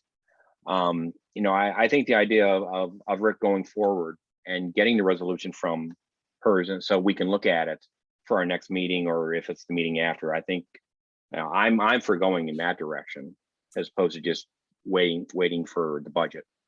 I would also say that I could see authorizing the general manager to continue forward, but I would imagine I would basically look to, not have any vote until at the earliest July, which means we would have our budget adopted, and we would have had some opportunity to maybe address Director Deppie's concerns, like looking at the staff structure again, just as we're going forward with the budget. It's going to be part of the budgeting anyway. So I think we could sort of split the baby, really. We could agree to go forward, but really nothing is going to happen. I would basically want to not have this voted on until at least July.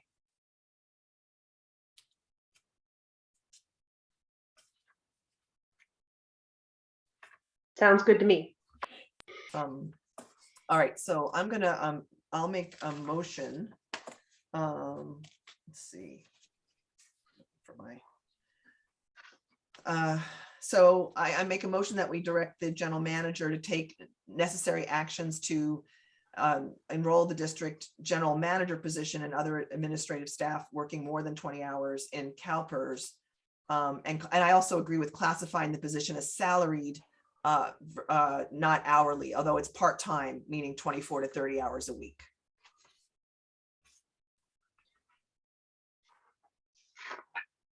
Well, Sorry, question. Salary typically means you tell someone they've got work to do. You don't tell them that they can work or they're supposed to work so many hours. So how do you have a salaried employee where you tell them they're part-time? I don't know how you accomplish that. I mean, I think, and you can correct us, but they basically, they are supposed to get their work done within a certain amount of time. So if you're asking them to do too much, they are going to have to come and tell you that. But I don't think there's a problem with being part-time salaried. There's not. I think that the idea that Director Duffy has put forward is the general expectation of professionals that they will either get the work done in the time allotted, or they will work longer, or they will ask for more resources. But there are plenty of salaried positions out there where people are part-time and they get paid more if they work more, but they're generally expected to work salary and work within stated hours. Sorry. So I've made a motion. Is there a second? Director Sherris-Watt. I seconded you. Thank you. The clerk will take a roll. Director Debbie, Yes. Vice President Logan, Yes. Director Natoli, Yes. Director Sherris-Watt, Yes. President Hassai. Yes. And motion carries 5-0. All right. So our next item relates to the temporary district location. And this item will be introduced by General Manager Rick Benson. Yes, members of the board, as your board has discussed at the last couple of meetings, there is a modular building, 2 modular buildings actually available within El Cerrito that we could utilize as a temporary location for our district's operations. The building's located at 10,940 San Pablo Avenue. We're looking at Unit B in El Cerrito. The city of El Cerrito is willing to make it available if we just pick up the lease from the modular company. And if in discussion with the fire department has, or the Kensington Fire District, just to be clear, it's not anything to do with El Cerrito, has expressed an interest and willingness in subleasing some of the space and helping us offset our monthly rent with the modular company. And their offset would actually bring down our rent to exactly what we are paying right now for the public safety building. The other cost figure that's not in there, though, is there are some pass-through charges from the city, most notably sewer and alarm monitoring of $357 per month. We would also, of course, be responsible for all our own utilities at the building. So really, this is a threefold kind of deal. There would be a deal with the modular company, Mobile Modular, to take over the lease from the city of El Cerrito. There would be an agreement with the city of El Cerrito, allowing us to utilize their space. And at this time, all they're asking for is that we pay for the sewer and the alarm costs to utilize that space. And there would be a third agreement with the Kensington Fire District, subletting some of the space, and the revenue from there would be offsetting some of our costs and allow us to keep the rent the same. So essentially, we're paying for utilities. Now, there are two parts of this that haven't been determined yet. First of all, the remodeling of the building We've had someone in to take a look at it, and but we don't know at this time exactly what the cost of remodeling the building would be. But again, no matter where we go, no matter what we do, if we're going to move into a temporary building, we're going to have to remodel it. We're going to have to make it work for our operations. And there's no reason to believe that would be any higher than going anywhere else on a temporary location. The other open discussion, and I am in discussion with the city of El Cerrito, and it has not been resolved yet. But I believe it's something that both your board and, well, I know your board and also the city council of El Cerrito is very interested in, and that is defining that this is temporary. That we, that there isn't going to be some sort of, well, we move in, everything's good, and 5 years from now, we're still in the temporary location. So there is going to be something included in the agreement to memorialize that this is through May of next year is the intention on both parties to have us out. Now, if we stretch a little bit beyond that, that's fine, but there would be something incorporated in the agreement where we would pay a financial penalty, or we would start paying rent, real rent, to the city of El Cerrito if we go on beyond May of next year, because that's when they are removing and scheduled to remove their building. My initial discussions with their staff is that your board is not interested in this becoming our new permanent home. And they are certainly not interested in having us there on a permanent basis. They're being good neighbors, and this is a win-win situation right now. And we want that to continue. I also want to just make sure that I address that this is a temporary move. The location is literally minutes away from Kensington. The police chief is very comfortable with it being there. It will not affect services. Our police officers are on patrol. They are driving throughout the district. They are very rarely dispatched right out of the office. I've also heard concerns about, well, the city of El Cerrito will be relying on our officers to do policing in El Cerrito. That is not at all on the table. We will continue to operate as two totally independent organizations. Of course, we'll back each other up. There's always that kind of agreement with every law enforcement agency where they have mutual aid agreements, but it does not change our relationship with the City of El Cerrito Police Department. So those are the terms. Again, we're $357 in pass-through cost, which we do have utilities now, and there'll be other utilities, and the remodeling cost. But I think this is a good situation for us. And I know that the city of El Cerrito is also excited about it, and it just works out well for everyone. So I'll be happy to answer any questions. All right, let's go ahead first to Director Shara-Swat and then to Director Deppie. Just to clarify, so are we thinking August 2022 to May 2023? Yes. Okay. And who shows up when the alarm goes off? That's my only. I did not ask. Chief Gankaz goes over and turns it off. Is that what it works? I'm not sure, but they have an alarm system in to protect both buildings, and they were unwilling to discontinue having a burglar alarm on the building. Okay. Director Deppie. You're muted. There we go. No, I was unmuting. All right. So Rochelle asked my first question. It's August to May.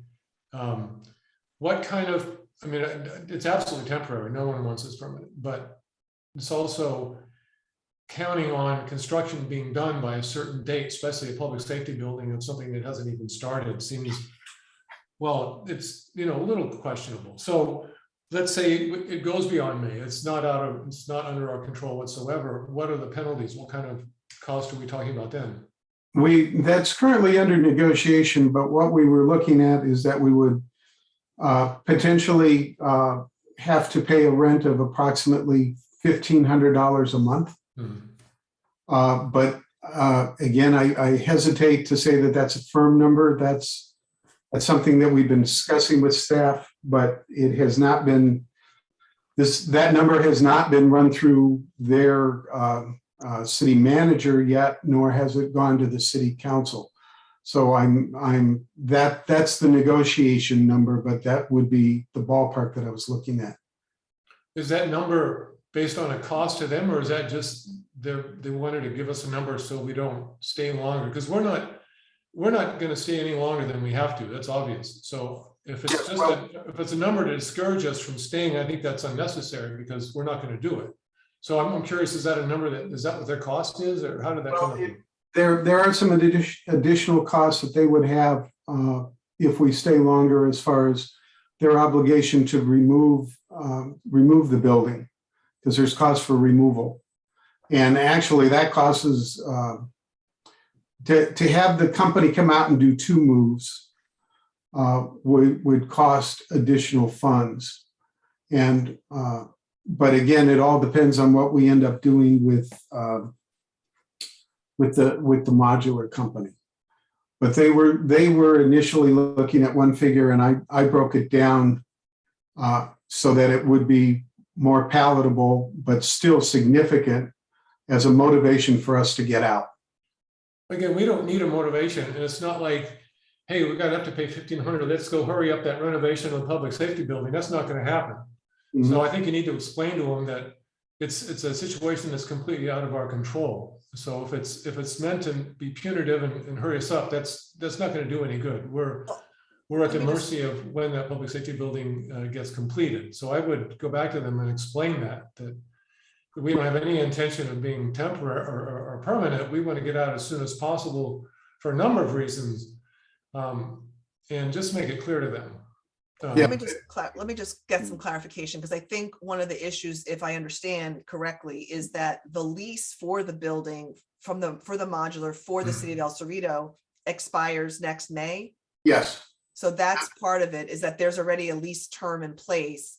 I guess I'll get to you guys. I just want to say that I'm a little concerned about this timeline, because I thought it would be like at least a full 12 months, and it's not, although I guess we'll have to spend some time renovating it. So that's going to take time. Let's say we renovate, we move in July or August. But, not even to be able to stay in there a full 12 months is kind of a little disappointing to me. I would at least like to have 12 months in this location after we spend the time and money to, whatever, to modify it. Not that I want to be there very long either, but not even getting a full year. I wonder if there's any possibility to work with the modular company in El Cerrito to make it a May through, let's say, August 31st deal, so that we, get the time needed to renovate. We've already started discussions that way, and I've already initiated that may not be, let's maybe talk about August or September of next year. Okay. So we've started that discussion, but their public is concerned about us coming in and just moving in, and then they can't move us out. And so they're also dealing with, as your board is aware, the public has concerns about these things, and we can say all the time we don't intend to do something, but when you have something in writing that puts a deadline in there, that does a lot to indicate to the public. And again, I've explained to them, your board does not intend to, 5 years from now, we don't want to be sitting there in El Cerrito. That's not going to happen. All right. Well, again, the important part is that it's totally out of our control. Mm-hmm. It's not like we're going to sit there and, oh, there's a nice new public, or no, if we assume that we're not going to go back in the public safety building, we have to have a place that we go to as well. So there's just a number of open issues, but we're not going to stay there any longer than we have to, and just make that clear to them. And I do want to remind your board that there is a possibility that we can find a new location here in Kensington and actually utilize that modular building, pick it up from El Cerrito and move it here to Kensington, which would be at a reduced cost than if we were to go flat out and try to get a new modular building or build something from scratch. We would already have a building that's modified, designed for us, and that would reduce significantly our costs for our permanent building. These are nice buildings, and they definitely could serve our needs. The chief is happy with the design that we're working on as a permanent structure as well. Just move it and get it out of El Cerrito and put it here in Kensington. Right, and I realize I've been talking like we were going to go back to the public safety building, and as far as I understand, we're not going back there. So that's that was a little inaccurate as I was describing our time crunch. It's really when we can find a new home for our police. But I think you understand what I'm saying. So the 2438.55, has that been agreed to by their board? The payment amount. The payment, has their board agreed to that?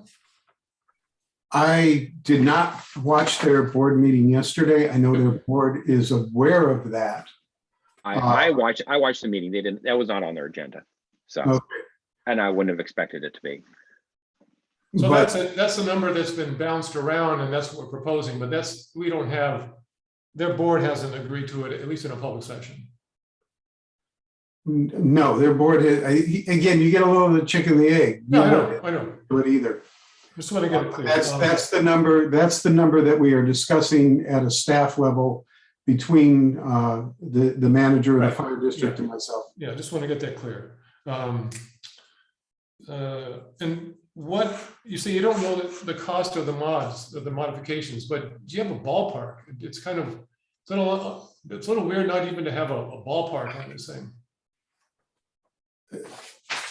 I know that when we were looking at other modular companies, that the cost of or customizing it was somewhere between $5,000 and $10,000 for the other modular companies. But they were the people we deal with. There's a subcontractor that does the modifications. We've been dealing with him.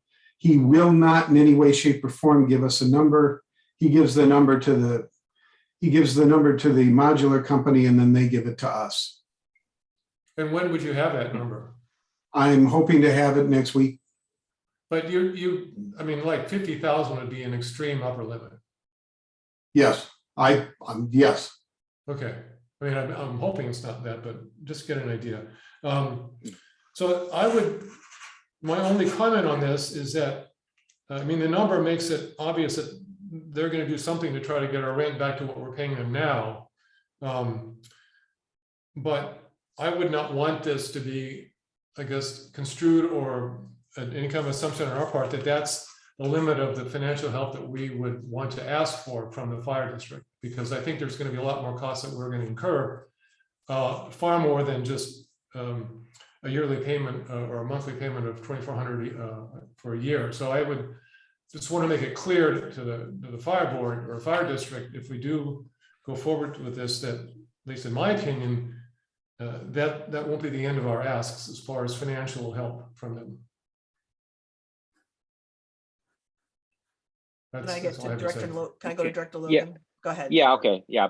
Well, the first I wanted to talk about two things, and the first one you addressed, and that is the timeline, because I do think that August to May, no matter what is decided, as far as location of our police, something's going to be out of our hands as far as timeline, because someone else is going to have to do something about building something, moving something, setting something up. So I hope we get as much flexibility with those three as we can, especially if they see that we are trying, we're trying to get out of there. We're trying to just keep it as temporary.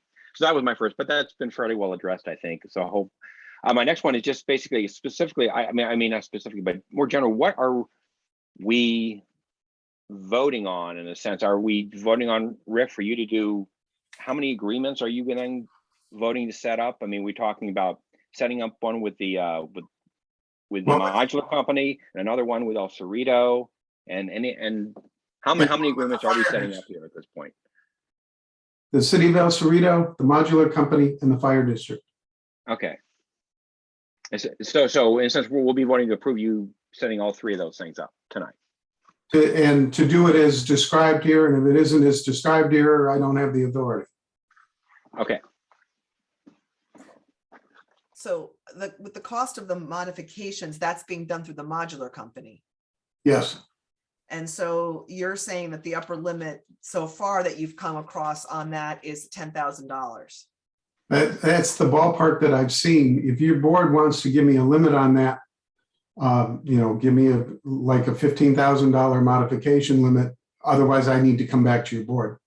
I would agree to that. I think that's what we should do. I mean, I am concerned about the timeline. I mean, I know we need a temporary, we need a temporary location no matter what. Let's just pretend we were staying in the same building. There is no way that would be done in 1 year. So this would be a very short temporary location. One of the benefits is it can be moved, even if it's moved, temporarily. So let's say we're there for a year and we still don't have a home, and we'll have to move it.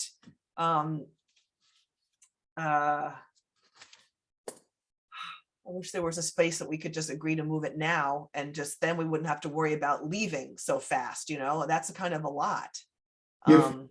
If I may, if we were to buy it, but I think that's a commitment your board's not ready to make. We could, because eventually we'll move it and we'll buy it if that's what ends up happening. If we bought it now, I'm told that the modification cost would be significantly less. Because the modular company takes a cut. There's markup. We could deal directly with the modifier. But that's a commitment I don't think your board's ready to make at this time, and I didn't go there. I mean, it's also a minor amount of money. That's not where the money really is. The money is in moving it and, modifying it and then moving it. The numbers we had before were approximately $200,000 if we just went out and bought one and put it down. That was one of the quotes I had gotten from the other modular companies when we didn't know this opportunity was there. Mm-hmm. So you're saying that this would be less than that, no matter what, it would be less because it's not brand new. It's not brand new, and we would negotiate with the modular company. It's a short distance it's being moved rather than coming from their main offices or their main storage area. I think it would be a win-win-win. They have a short move, we'd pay less, but we're not ready to go there, and I wasn't exploring it in that manner. I don't want to get ahead of things. Do we have any idea how long it will take to modify? I was shocked. He said a week. Okay. We were, both the chief and I were going, wow, it's going to be a couple months modifying. And he told me about a week or so. This is what he does. He works with those modulars. He knows how they work. And so that's the good news. I mean, I guess, is there any, we couldn't do this tonight. Is there some desire to explore a different option related to this modular? Anyway, Director Sheriff-Watt. Well, I want to hear what the public has to say, but I think that even if we were to say, we're going to buy this modular, we're going to move it, it's going to take more than until August to prep a location. Mm-hmm. Right? It's going to take longer than that. So I think that if we're going to get into this modular, we take these terms, and then even if we're going to buy it, we then begin prepping a location, because it's May, middle of May, you're not going to have by the time the fire board would like us out of the building, we're not going to have time to have everything set up, I don't think. Yeah, okay. All right, I go to the public comment now, if everyone's okay with that. Okay, first person, again, please limit your comments to 3 minutes. And Mark Constantini, you are first. You can unmute yourself.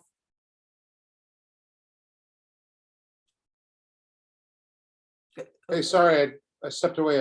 Am I allowed or? Yeah, you're first up. Okay.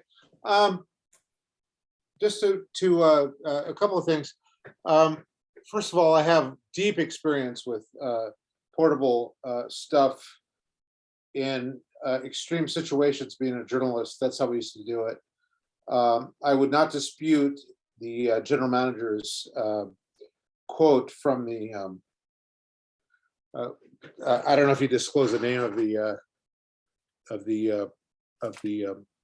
modular company, but it's called Mobile Modular, who owns it. That they could do this very quickly. I have extreme deep experience with that. And I'm pretty impressed with the critical thought going on here by the police board for the first time in my life, actually. And the lease amount or the lease term also squares with my research that it's going to end pretty soon. So it's a little confusing why you'd want to move down there unless you could actually buy the building and put it somewhere in Kensington. But I'm quite impressed by your approach at this point. So thank you. Yep.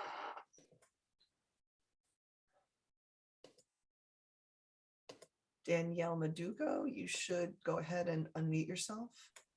Can you hear me? Yes. Thank you. I had a couple questions. One was, is mutual aid based on GPS?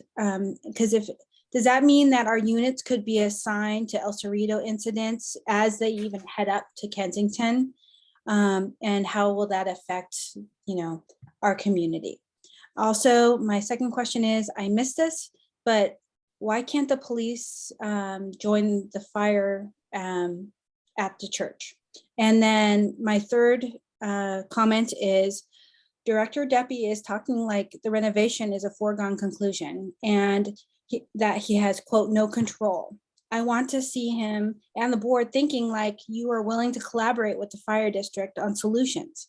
If the renovation is paused because the fire district sees that the community doesn't support the renovation and that you guys are willing to collaborate with them, then there's no need for temporary space. And our districts will move forward with the status quo until a new building is constructed.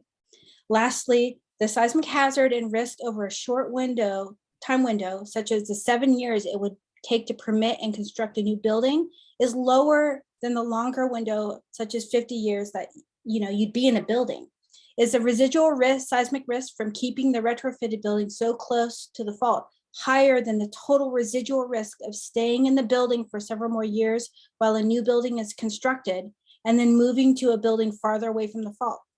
Moving locations would likely remove two of the three hazards I talked about earlier, and the landsliding and the fault displacement. Thank you. Thank you. We can address things as we finish up, as we continue the public comment. So folks, if they want to respond to things, we'll have an opportunity for that later. Paul or Vita Doro. Thank you, Sylvia. This is Paul. I appreciate that you're dealing with a lot of unknowns here, but the conversation or discussion has a lot of characteristics of a back of the envelope analysis of a lot of moving parts. One thing that struck me is that apparently the fire district or the fire district staff has put forth a number that they're willing to contribute to sublease some space in the modular buildings. It strikes me as odd that they can do that without knowing what the modified space will look like or how much of the modified space they will get. So where did that number come from? And how is it that it just miraculously winds up being an exact offset to make the rent you pay down in El Cerrito modular buildings the same as you were paying in the PSP? It seems to me like you're kind of backing into a result before you've actually decided what the fire district is going to be subleasing for their storage requirements. And I hope they're going to keep the KFPD drone in those facilities. Thank you. Mhm. Thank you. And John Price, I met your lovely wife this weekend. Okay, get you on mute. Hi, thank you, Sylvia. And thanks for all the work you guys are all doing. The conversation tonight. Hold on. If you have Really? somebody in your home that's also listening, maybe they could mute a phone or another computer. My lovely wife. Okay, if she can just mute, that would be great. I really do appreciate your efforts, but the conversation clarifies to me that the community really need that the two boards need to pause here. I mean, there's not a chance in God's green earth that you're going to have a facility ready in May. I mean, you don't have a place identified that's acceptable to the community. So, you know, I mean, even if you had a place identified, it wouldn't be ready by May. So this is, you know, all we're really asking is that you pause, the boards and the community work together to come up with a solution for all of this that makes sense for everybody. And by the way, doesn't adversely affect the park. And I know one speaker earlier mentioned that it would be great to have the police in the park. The police are welcome to come to the park, but you can have a police station or you can have a park, but you can't have both in the same place. That's not a park. So I really, really, really strongly recommend that you pause and get the fire board to pause and come up with a plan that works for everybody. I really would appreciate it. And I know you guys are putting in a lot of effort, but this conversation shows to me that we don't know what we're going to do next. And I have no problem moving the police to El Cerrito if that's, you know, for some period of time. I have no problem, frankly, you know, contracting the police to El Cerrito, but that's a whole other conversation but anyway, but I want to say thank you. Thank you. Okay, I'm assuming this is Vita, since Paul already had a chance to talk. Is Vita want to make a comment? Because the hand is still up. Vita, if you want to make a comment, you should unmute. Do you want to speak? No, thank you. Okay, I think the hand was just left up. So, and then I see General Manager of the Fire District, Bill Hansel. Remember, Bill, to please address your comments to the board and not to the audience, and you should be able to speak. Thank you, President Asai and directors. I just wanted to confirm that what the General Manager Benson has been talking about is something that he and I have been discussing for quite a while. This goes back actually to even before Manager Benson with your former manager, in terms of ways that the fire district could, you know, assist the KPPCSD. That is in terms of, you know, rent offsets. And frankly, besides the conversations that we've had, I've actually mentioned this in a number of our meetings in open session, just that, you know, one of the ideas was to try to make sure that for the interim time that the KPPCSD could be paying the same amount of rent. So I just didn't want there to be any question about that. We have a little bit of a chicken and egg in terms of, you know, we would be subletting, and so we would require to, you know, that there be a lease, a primary lease in position first. So that's why it wasn't on our agenda before. And then finally, I would say in terms of, you can look in our packet, I have the updated schedule in the public safety building report from our meeting last night that describes, when we would start construction. Having spoken to a lot of the other employees who occupy that building, I mean, we all don't feel that remaining in the building for another 7 years is an acceptable risk to us. So I'm a little bit disturbed by that kind of a comment or that assumption being made. There are of the 3 identified risks that we're talking about in terms of the seismic need. 2 of them are confirmed. If there is a third, that's one thing, but to say that it's okay for us to continue to occupy that building while those definitively 2 risks are there, I think all of our board members agree from studying this for years that that's just not acceptable. So we do believe that, moving forward, at least for the benefit of the seismic, if is what we have to do. So I appreciate your action on this because it does allow us to keep with that that schedule and address at least the seismic portion of the building. Thank you. Thank you.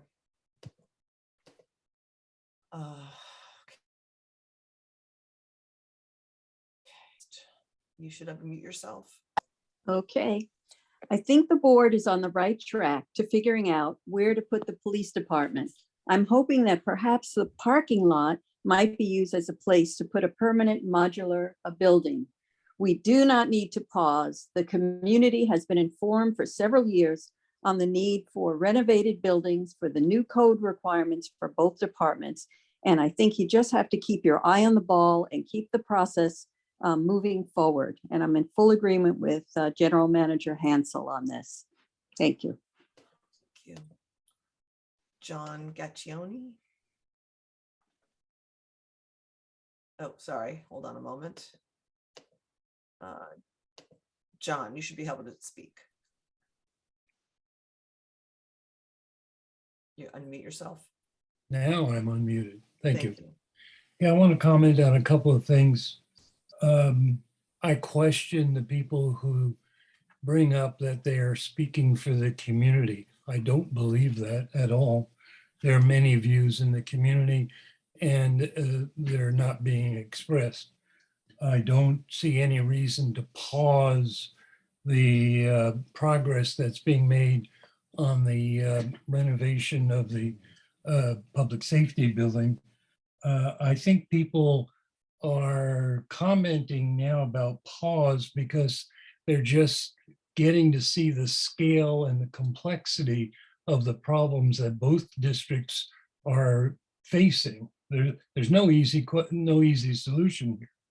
I would also bring up on modular buildings about moving them.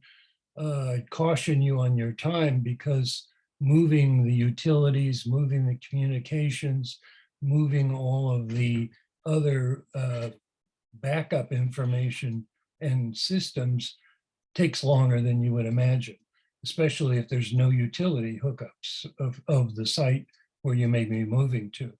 But other than that, I think you're moving in the right direction. It's a tough problem. And you're working out a solution in public, which is even tougher. So thank you. Thank you. All right, Mark Constantini, your hand is up, but you've already spoken, so I'm going to have to put your hand down because the rule is you speak once in each public comment period. Candy Capagrossi, you go ahead and speak now. You can just unmute yourself. Yes, I want to say that I don't think there's need for pause. I think we need to go ahead. I think it's wonderful that there was a solution. I've had a conversation with the police chief and there will be at least 2 officers patrolling. So they will not have to be called from that office. I know that's a rumor that's going around and I'd like to debunk that. I would just like to know on a modular building, somebody who has more education, what is a life expectancy of a modular building? Is it something that would be a good investment just for my education? Thank you. I'm done. Thank you. Okay, last call for public comment on this item before we go back to some and answering some questions and more discussion. Any more public comment? Last call. Okay, thank you. Go back to the board. I'd like to try and address some of the things we've heard. I'd like to call on, I believe Chief Gankaz is in the audience. I'd like to promote him and ask him to address the issue of mutual aid and the GPS. My gut tells me that is nothing related to how they dispatch folks, but since I'm not the police chief, I will not purport to speak for him. And I'm going to promote you, Chief Gankaz, and if you wouldn't mind tackling at least that question, and maybe there's more, but let's start with that one. Good evening, members of the board. Can you hear me? Yes. Yeah. Hi. Can I ask? I'm not sure I'm going to answer the question to its fullest. The question was. The question was, is mutual aid, determined based on the GPS location of a car? No. I think the concern is if our police car is sitting in El Cerrito, are they going to be dispatched to an El Cerrito because of that particular reason? Mutual aid is more or less pre-planned. The example of mutual aid I would give you is if a large protest took place in Oakland and the Contra Costa County Sheriff knew about it, they would send out a request for mutual aid and support. We would travel down there prior to, or at least allocate assets as we could. In an emergency circumstance, if a radio broadcast came out from surrounding agencies, Berkeley, Albany, El Cerrito, San Pablo, that an officer had been shot, we would drive to that location regardless until we were called off. El Cerrito has enough staffing to handle any dispatch calls that they receive in the normal course of business. And Kensington focus would be on the District of Kensington and not El Cerrito. If El Cerrito requested an emergency response assistance from us, we would respond regardless of whether we were in El Cerrito or Kensington. So you just made a distinction between mutual aid and an emergency response. Yes. Okay.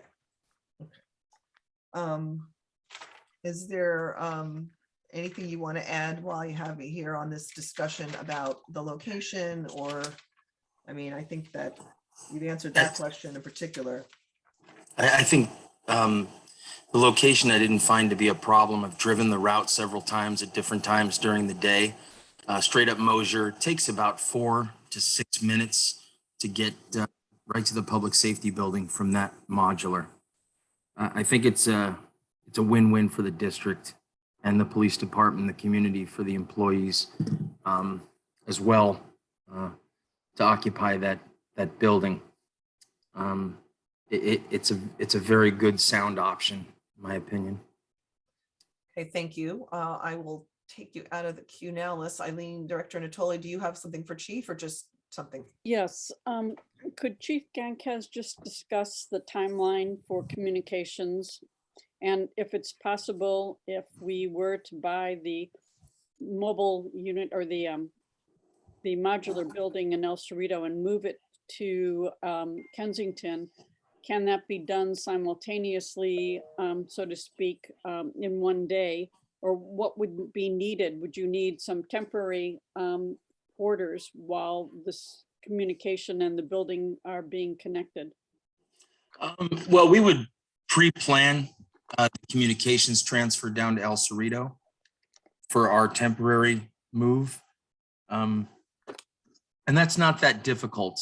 El Cerrito operates on a very similar radio channel that we operate on right now, and there's no broadcast problems. So that's not necessarily difficult. In terms of moving the modular, I'm not a construction expert. I do know that you would have to do site preparation beforehand, whatever your site you choose to pick, and that's going to require electric and sewage and plumbing. So that would all be done in advance of moving those modular structures up there. And General Manager Benson and I spoke with one of the contractors, and he didn't seem at all intimidated by moving that structure anywhere. They do this stuff for a living. So I think the turnaround would be fairly quick. Okay, thank you. General Manager Benson, maybe you could also address the question that came up around modular lifespan to the extent that you might. I mean, I can just say from anecdotal experience that I know that the neighborhood school has been in that building for at least since it seems like at least since about 2006. That's 16 years. But I don't know what you know about modulars or portables. I don't have any more information than you do. I have seen portable classrooms in place here where I live that have lasted well over 25 years. But again, I don't have any information on that. Okay. Many police forces, though, have utilized modular buildings and have moved into them on a permanent basis. So, I mean, we are not breaking new ground.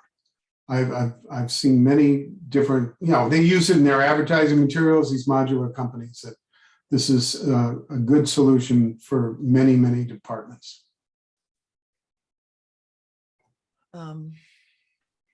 Any other board members have anything more to ask, to comment? I would like to, go ahead, Director Sharaswat. No, you're welcome. No, go first. You're muted now. Sorry.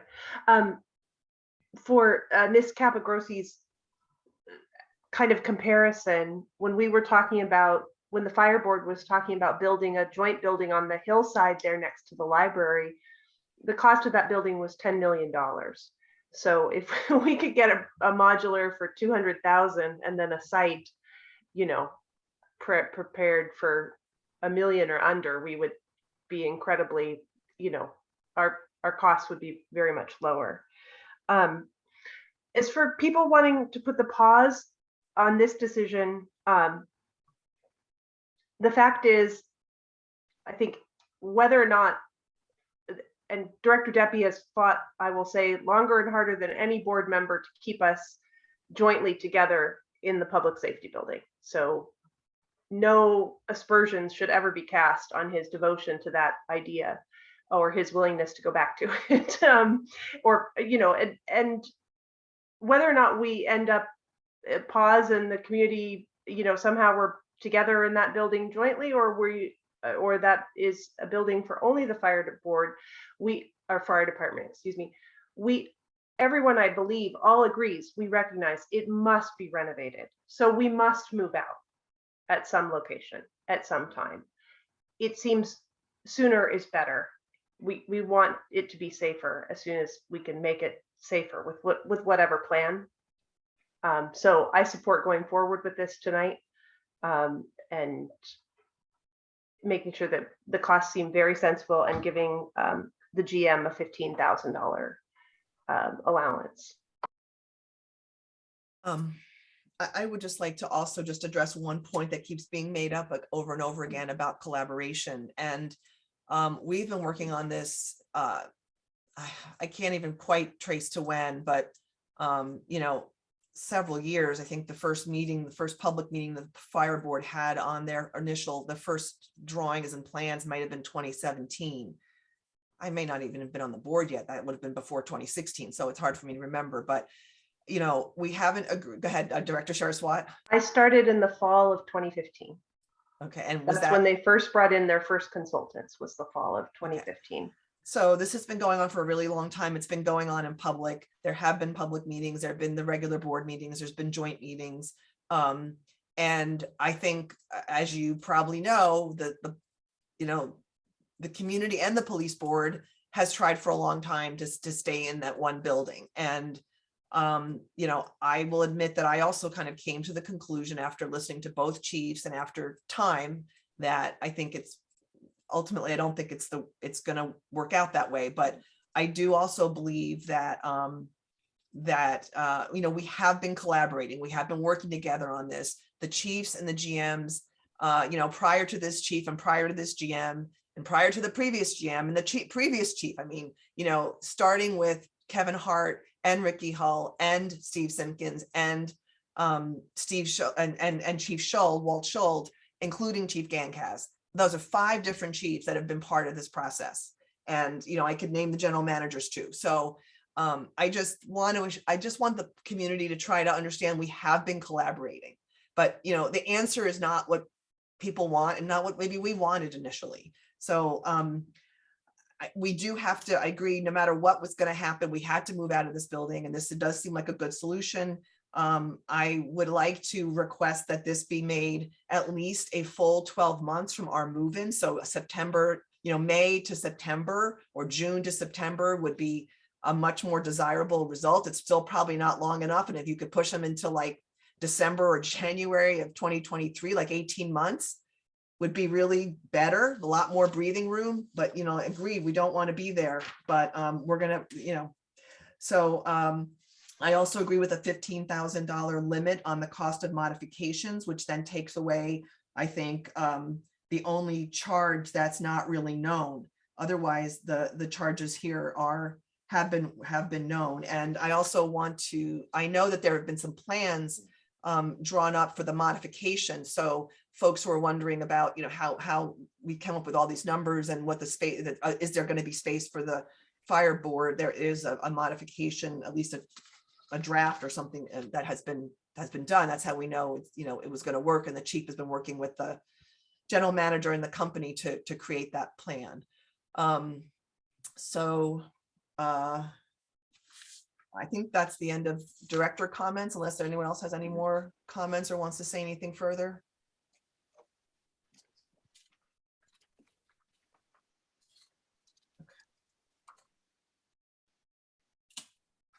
I'm sorry, I'm looking for, all right, so I'm going to make a motion that we approve the general manager to move forward with locating on a temporary basis the KPPCSD administrative and police operations to 10940 San Pablo Avenue, Unit B in El Cerrito, to enter into the agreements relating to the relocation with the city of El Cerrito, the Mobile Modular Management Corporation, and the Kensington Fire Protection District in the terms described in this conversation and this memo, including a $15,000 limit maximum on modifications. I'll second.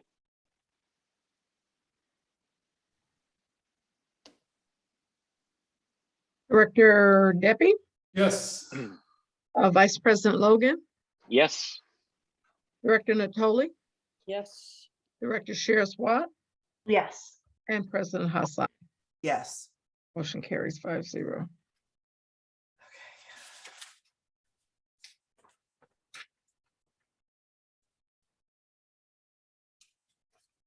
Okay, the next item on the agenda is a proposal to call a joint meeting with the Kensington Fire Protection District. This obviously is pretty tightly related, and this is an item that I asked at the last minute, really, the general manager to put on the agenda. So I will, I guess, introduce it. And what I want to say is that many of the people on the phone and who has been speaking up, I actually had a chance to meet in the community over the last, I would say, 3 weeks. I've been to the dog park. I've been to the park for the wildfire preparedness. I've been to several outdoor functions, speaking with school parents. And, you know, it's clear that folks,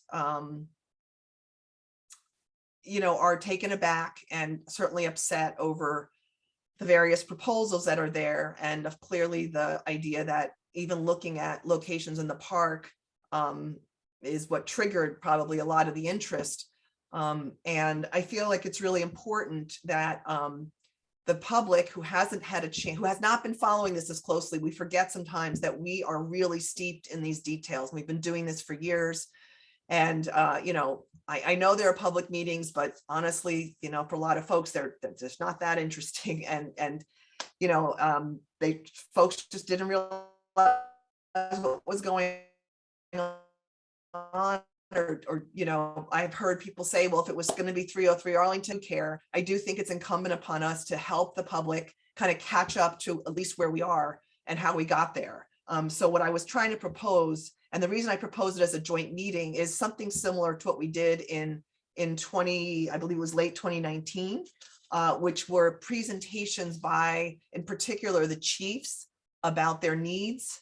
I think, you know, ultimately there's a lot of responsibility that rests with the fire board on this front, but our normal meetings and our normal kind of the structure of the way we do these meetings and how they run doesn't lead to the kind of give and take and the kind of questions that people, you know, really want to have answered in the time for that. So my hope was we could do something similar that we did in 2019 to have a sort of open meeting.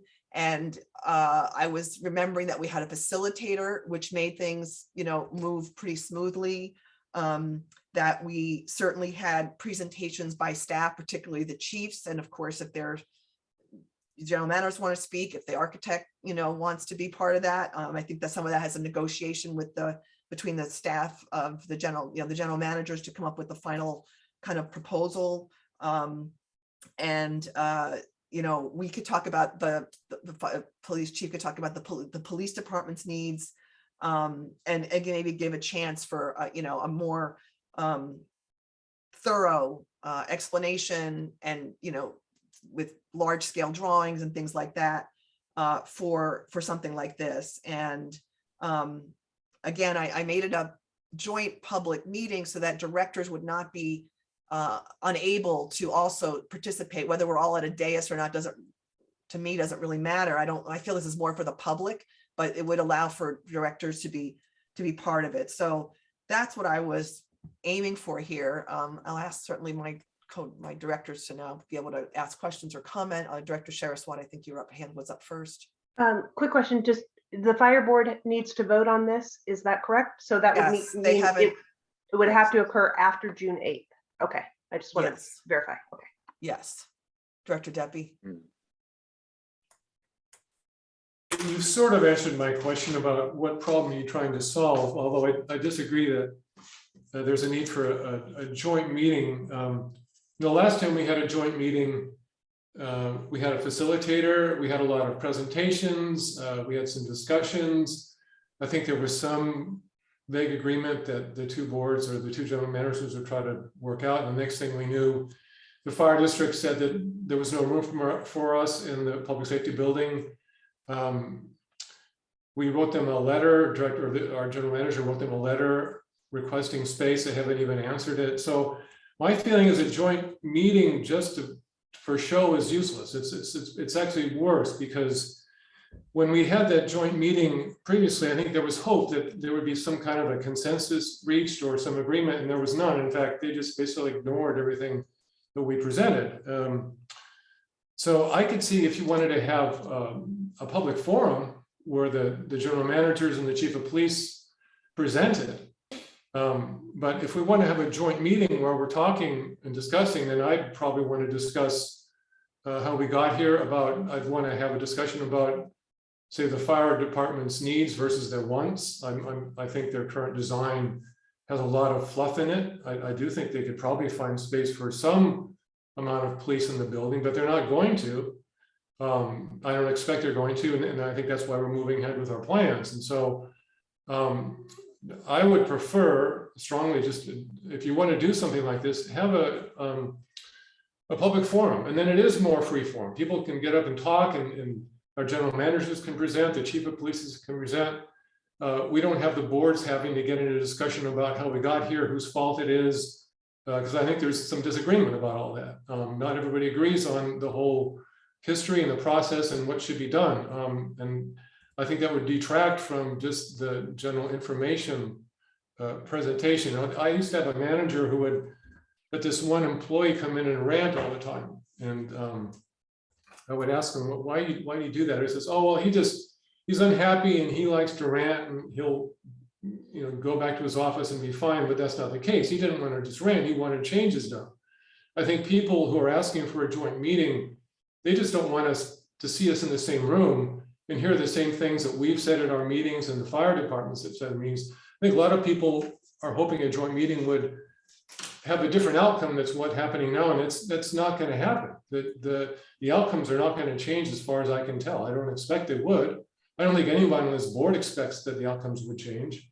I don't think anybody in the fire district expects the outcomes would change. So I think a lot of people calling for a joint meeting, they just don't want us to show up in the same room and put on a pretty face and listen to the same presentations that we've heard for the last year. I don't want to do that. I'd be a waste of my time. I think meetings that you call that are useless are a waste of time. And I think this would be a useless joint meeting. So I would, if you want to do it, I would say, go ahead, have a public forum, have the general managers and the chief of polices, they can present their sides. We don't have to have the boards get involved in back and forth about whose fault it is, about whether they need all this space that they're taking in the building, about why the process was stopped, even though we were hiring there. I mean, I don't want to get into it now, and I don't want to get into it then. I'm tired of talking about it, but if we do get into a joint meeting, I probably will talk about it, and I don't want to go there. So that's my feeling, is have a public forum, a Saturday public forum, much more open and much more relaxed. And also then people can understand, no, this is not meant to change the outcome. This is just to present what's happened so far for people who haven't kept up, and explain the positions. Because I really think you present this as a joint meeting, there's going to be a lot of people hoping that there's going to be some discussion that's going to change things, and it's not going to happen.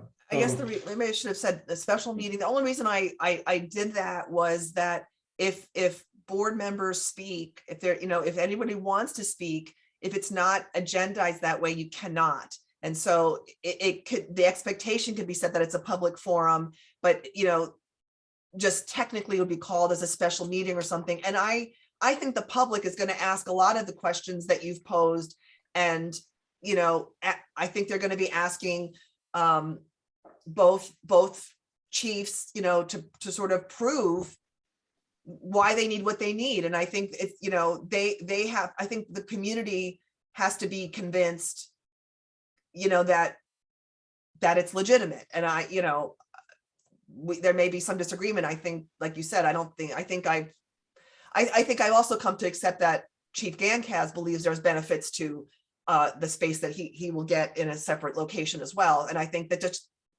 I just think the public needs some of that. And the only reason I was suggesting that was, so anyway, Ann has her hand up. So well, can I keep talking, or sorry, Ann, go ahead. I think at this time, it might be appropriate for the board to consider a motion to extend the meeting past 10 o'clock. Thank you. I lost track of time. I somehow think we're going to need that. Yeah, I'm going to just be bold and ask us to go till 11 o'clock, because I don't know what time we're going to finish, but anything past 11 is not okay. But I think, what do we have? Can we please say 10:30? Sure. Okay, let's say 10:30. Okay. So I make a motion that we extend the regular meeting past our normal 10 p.m. deadline to 10:30. I'll second that. Director Debbie? Yes. Vice President Logan? Yes. Director Natoli? Yes. Director Sherri Swat? Yes. And President Hassan? Yes. Carries 5-0. I'll be quick. I'm almost in here. I do think when you've got a joint meeting, there was a question of who's going to lead it. Then you need an independent facilitator. And you bring up the point where the public is going to ask questions about what does the police chief need? What do the general managers need? How do we get there? And they could ask the general manager and the chief of police, or they can ask us. And if the boards get into it, we have different opinions about how we got here, and that's fine. But I'm tired of talking about it, and I don't want to have the message diluted by back and forth. I want to call bickering, but maybe vigorous discussions between the two boards. And I think you're asking for trouble if you have it in that format. I think a public forum would be great. Then the two chief of polices can answer the questions. The general managers can answer the questions. They're kind of, at least the general managers are somewhat neutral. And let it happen that way. Just a joint meeting where the 10 of us are sitting there, and you have to have a facilitator and agenda items, and I mean, again. I'm not, Yeah. I wouldn't want to be a part of that. let Right. I alone was vote for saying it. facilitator, and I was not thinking, what I was thinking is we would not be sitting at the dais, but that again, if for any reason a board member wants to speak, if we're all there and we don't agendize it that way, we cannot. Yeah, you open up to one board member and then you've opened it up to 10. So, I All right, mean, not just legally, but practically speaking. And I can Okay. see that, getting out of hand. So that's my comment. I'd much prefer a town hall meeting. I don't know if I'd even want to participate in a joint meeting at this time, because I think we did have one. I thought it was very useful at the time, but it turned out to be a waste of time and effort, because nothing was accomplished except that the fire district decided they didn't want to have us in the building. And here we are. So that's my comments. Director Logan, Okay. Vice President. Yeah, Logan. well, first, I truly believe that we're somehow going to have I think Chris has got a better idea of a forum. So however, technically how we have to work it out, I think we should do something like that. Of course, I'm going to ask the obvious question, that is, so are we going to be all there in person? Are we going to have to approve? Are we going to approve that? Are all willing to, to show up in the community center and be in the same place? Because I don't want to do it Zoom. That's why I say if it's Zoom, there's no point in doing it. That's not a decision that the board can make because it's not. Yeah, agendized. it was rhetorical. I'm sorry, it was rhetorical. I mean, it's what I mean. What is it going to be, and because I want, if we do have a meeting, I want it to be effective. I want everyone in the community to be able to speak, and I want the information to flow. And I'm afraid, like in this format, it definitely won't happen correctly. But anyway, so I support Sylvia of us having a meeting. Hopefully, we can come up with a format that's going to work. Well, do you have an opinion on this idea of whether we formally call it a special session or a joint meeting of the board, so that all board members could attend and could speak if they wanted? Or do you prefer that boards, that we just instruct our general manager and our chief of police to work with the fire districts to have a public forum, and then we are not able to be, to speak? No, I want us to be able to speak.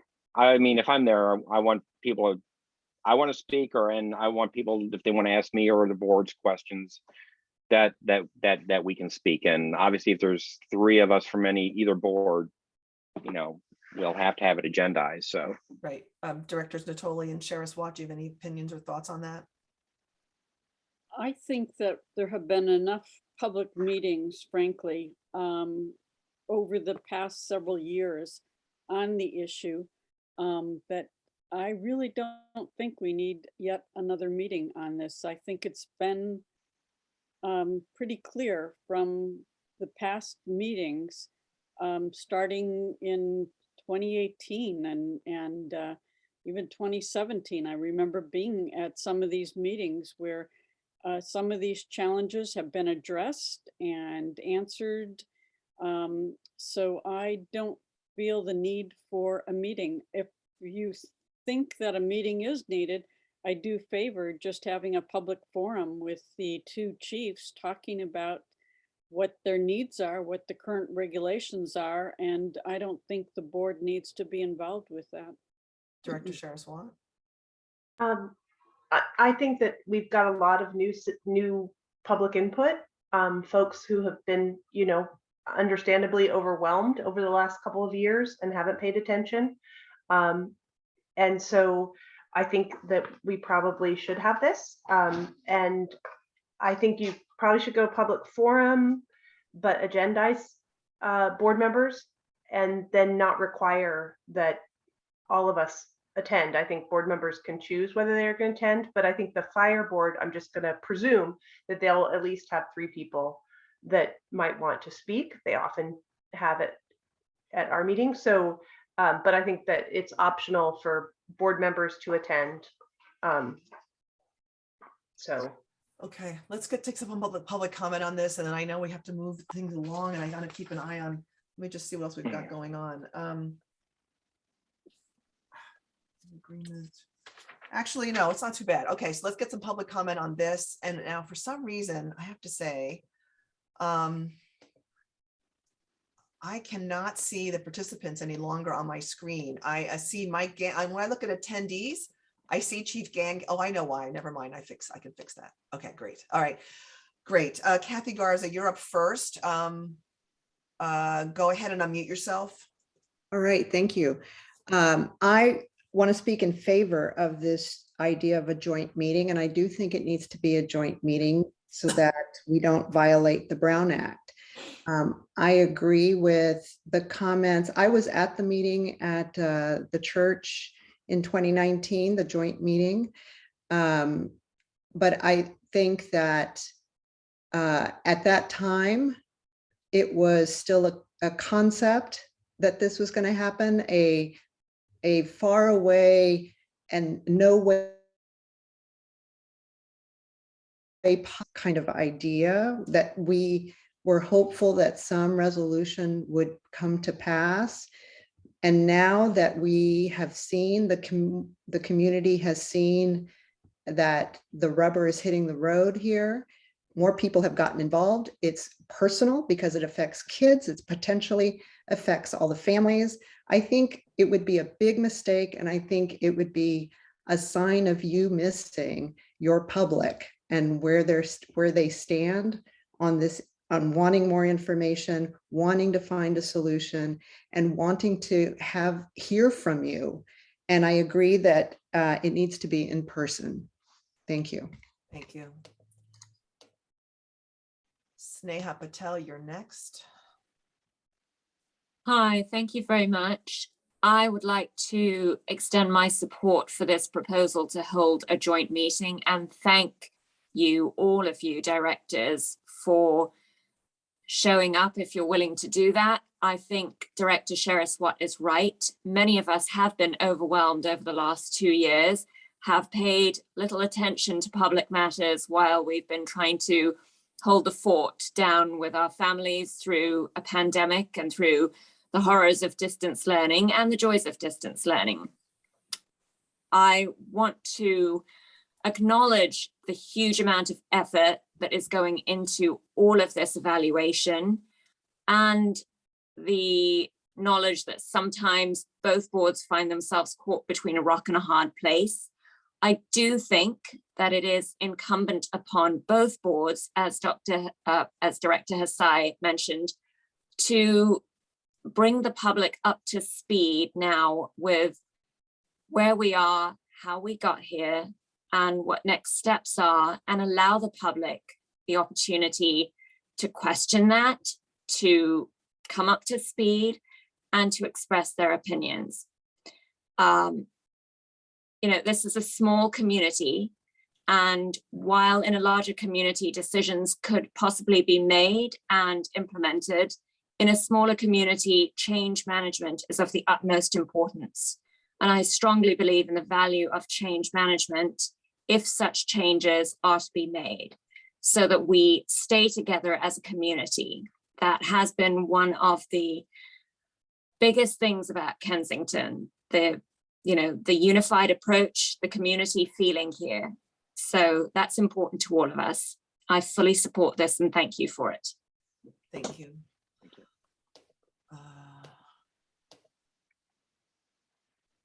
John Price, you are up next. Give me 1 second. You should be able to speak now. Hi, can you hear me? Yes. Yeah, thanks again. I'll just be brief. I support the idea of a community meeting. I think we've all paid attention on and off. You're right. We don't know as much as you guys do by any means, but what's changed is a threat to the park, which is that's a red line for a lot of us. And so I think a community meeting is a great idea. I fully support it. I think it would be great to include some of the other Kensington organizations, KPOA, KCC, maybe even KEF, Save Kensington's Future. I think it would be, even to prepare for it, to get all the input from the community would be great. So anyway, I support the idea. Thank you. Thank you.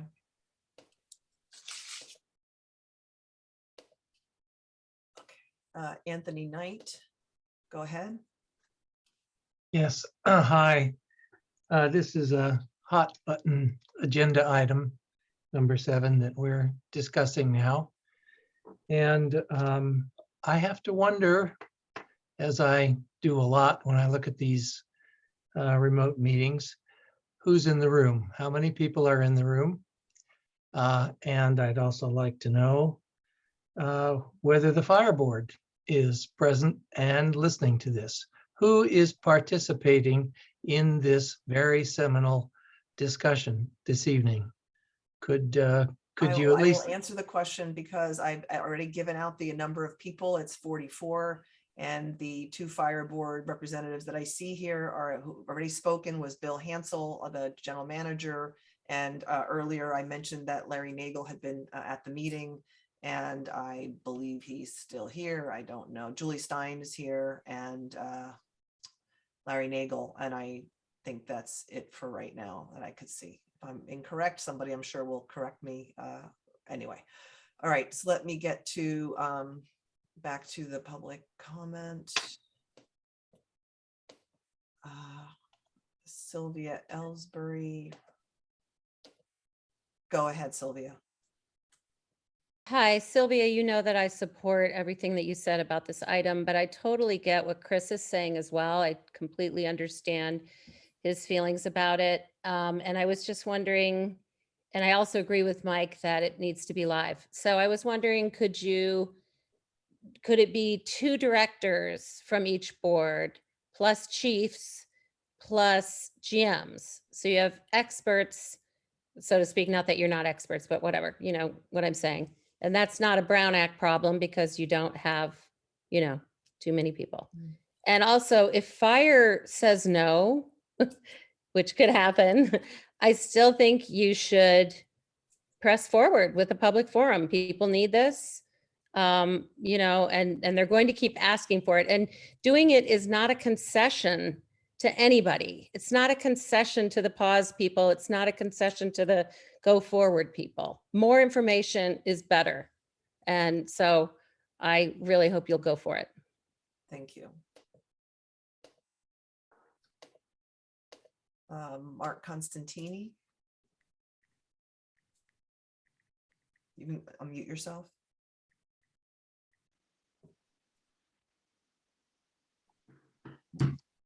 Mark may have stepped away again, so I'm just going to go on to the next person. So hold on a second. Danielle, go ahead. Hi. I echo most everyone's opinion for this. In particular, Sneha Patel's. I think a joint agendized meeting with all directors is important because each director's opinion is important, and all the directors direct the general managers. And I think that's why I would like all the directors there. Thanks. Thank you. David Fike, you should be able to unmute yourself.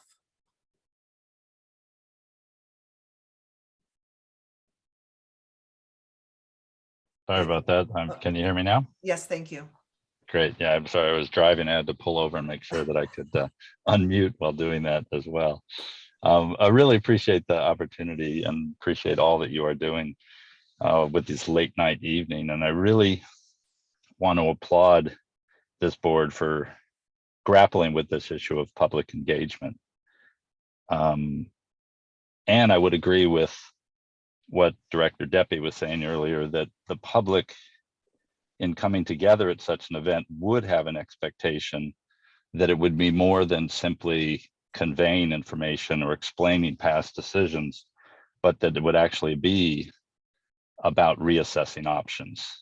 So I think that I applaud very much the initiative, Sylvia, for putting, Director Hasai for putting this on the agenda and opening up this question.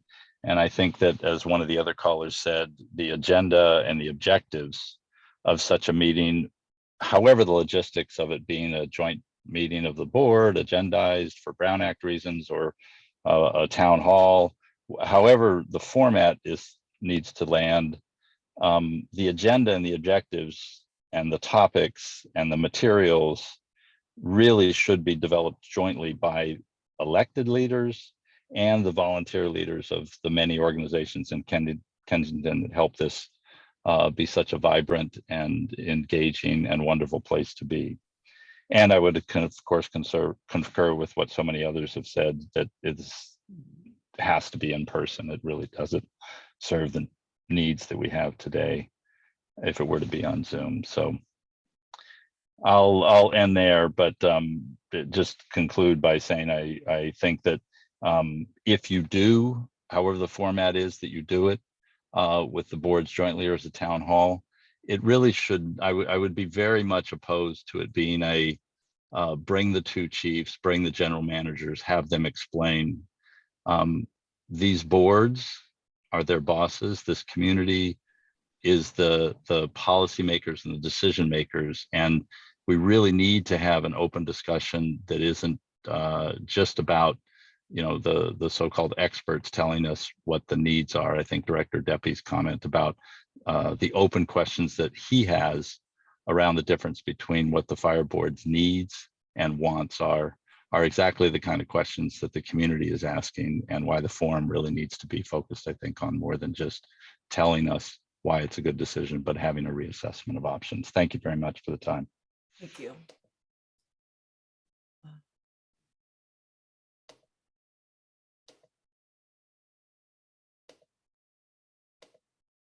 Okay, I see the last four folks. I see Katie Brohan, Mark Constantini, John Gaccioni, and Candy Capagrossi. So if anyone else wants to raise their hand, please do so now. I'm going to check in with Mark since he wasn't available last time. Mark, if you're there, you want to unmute?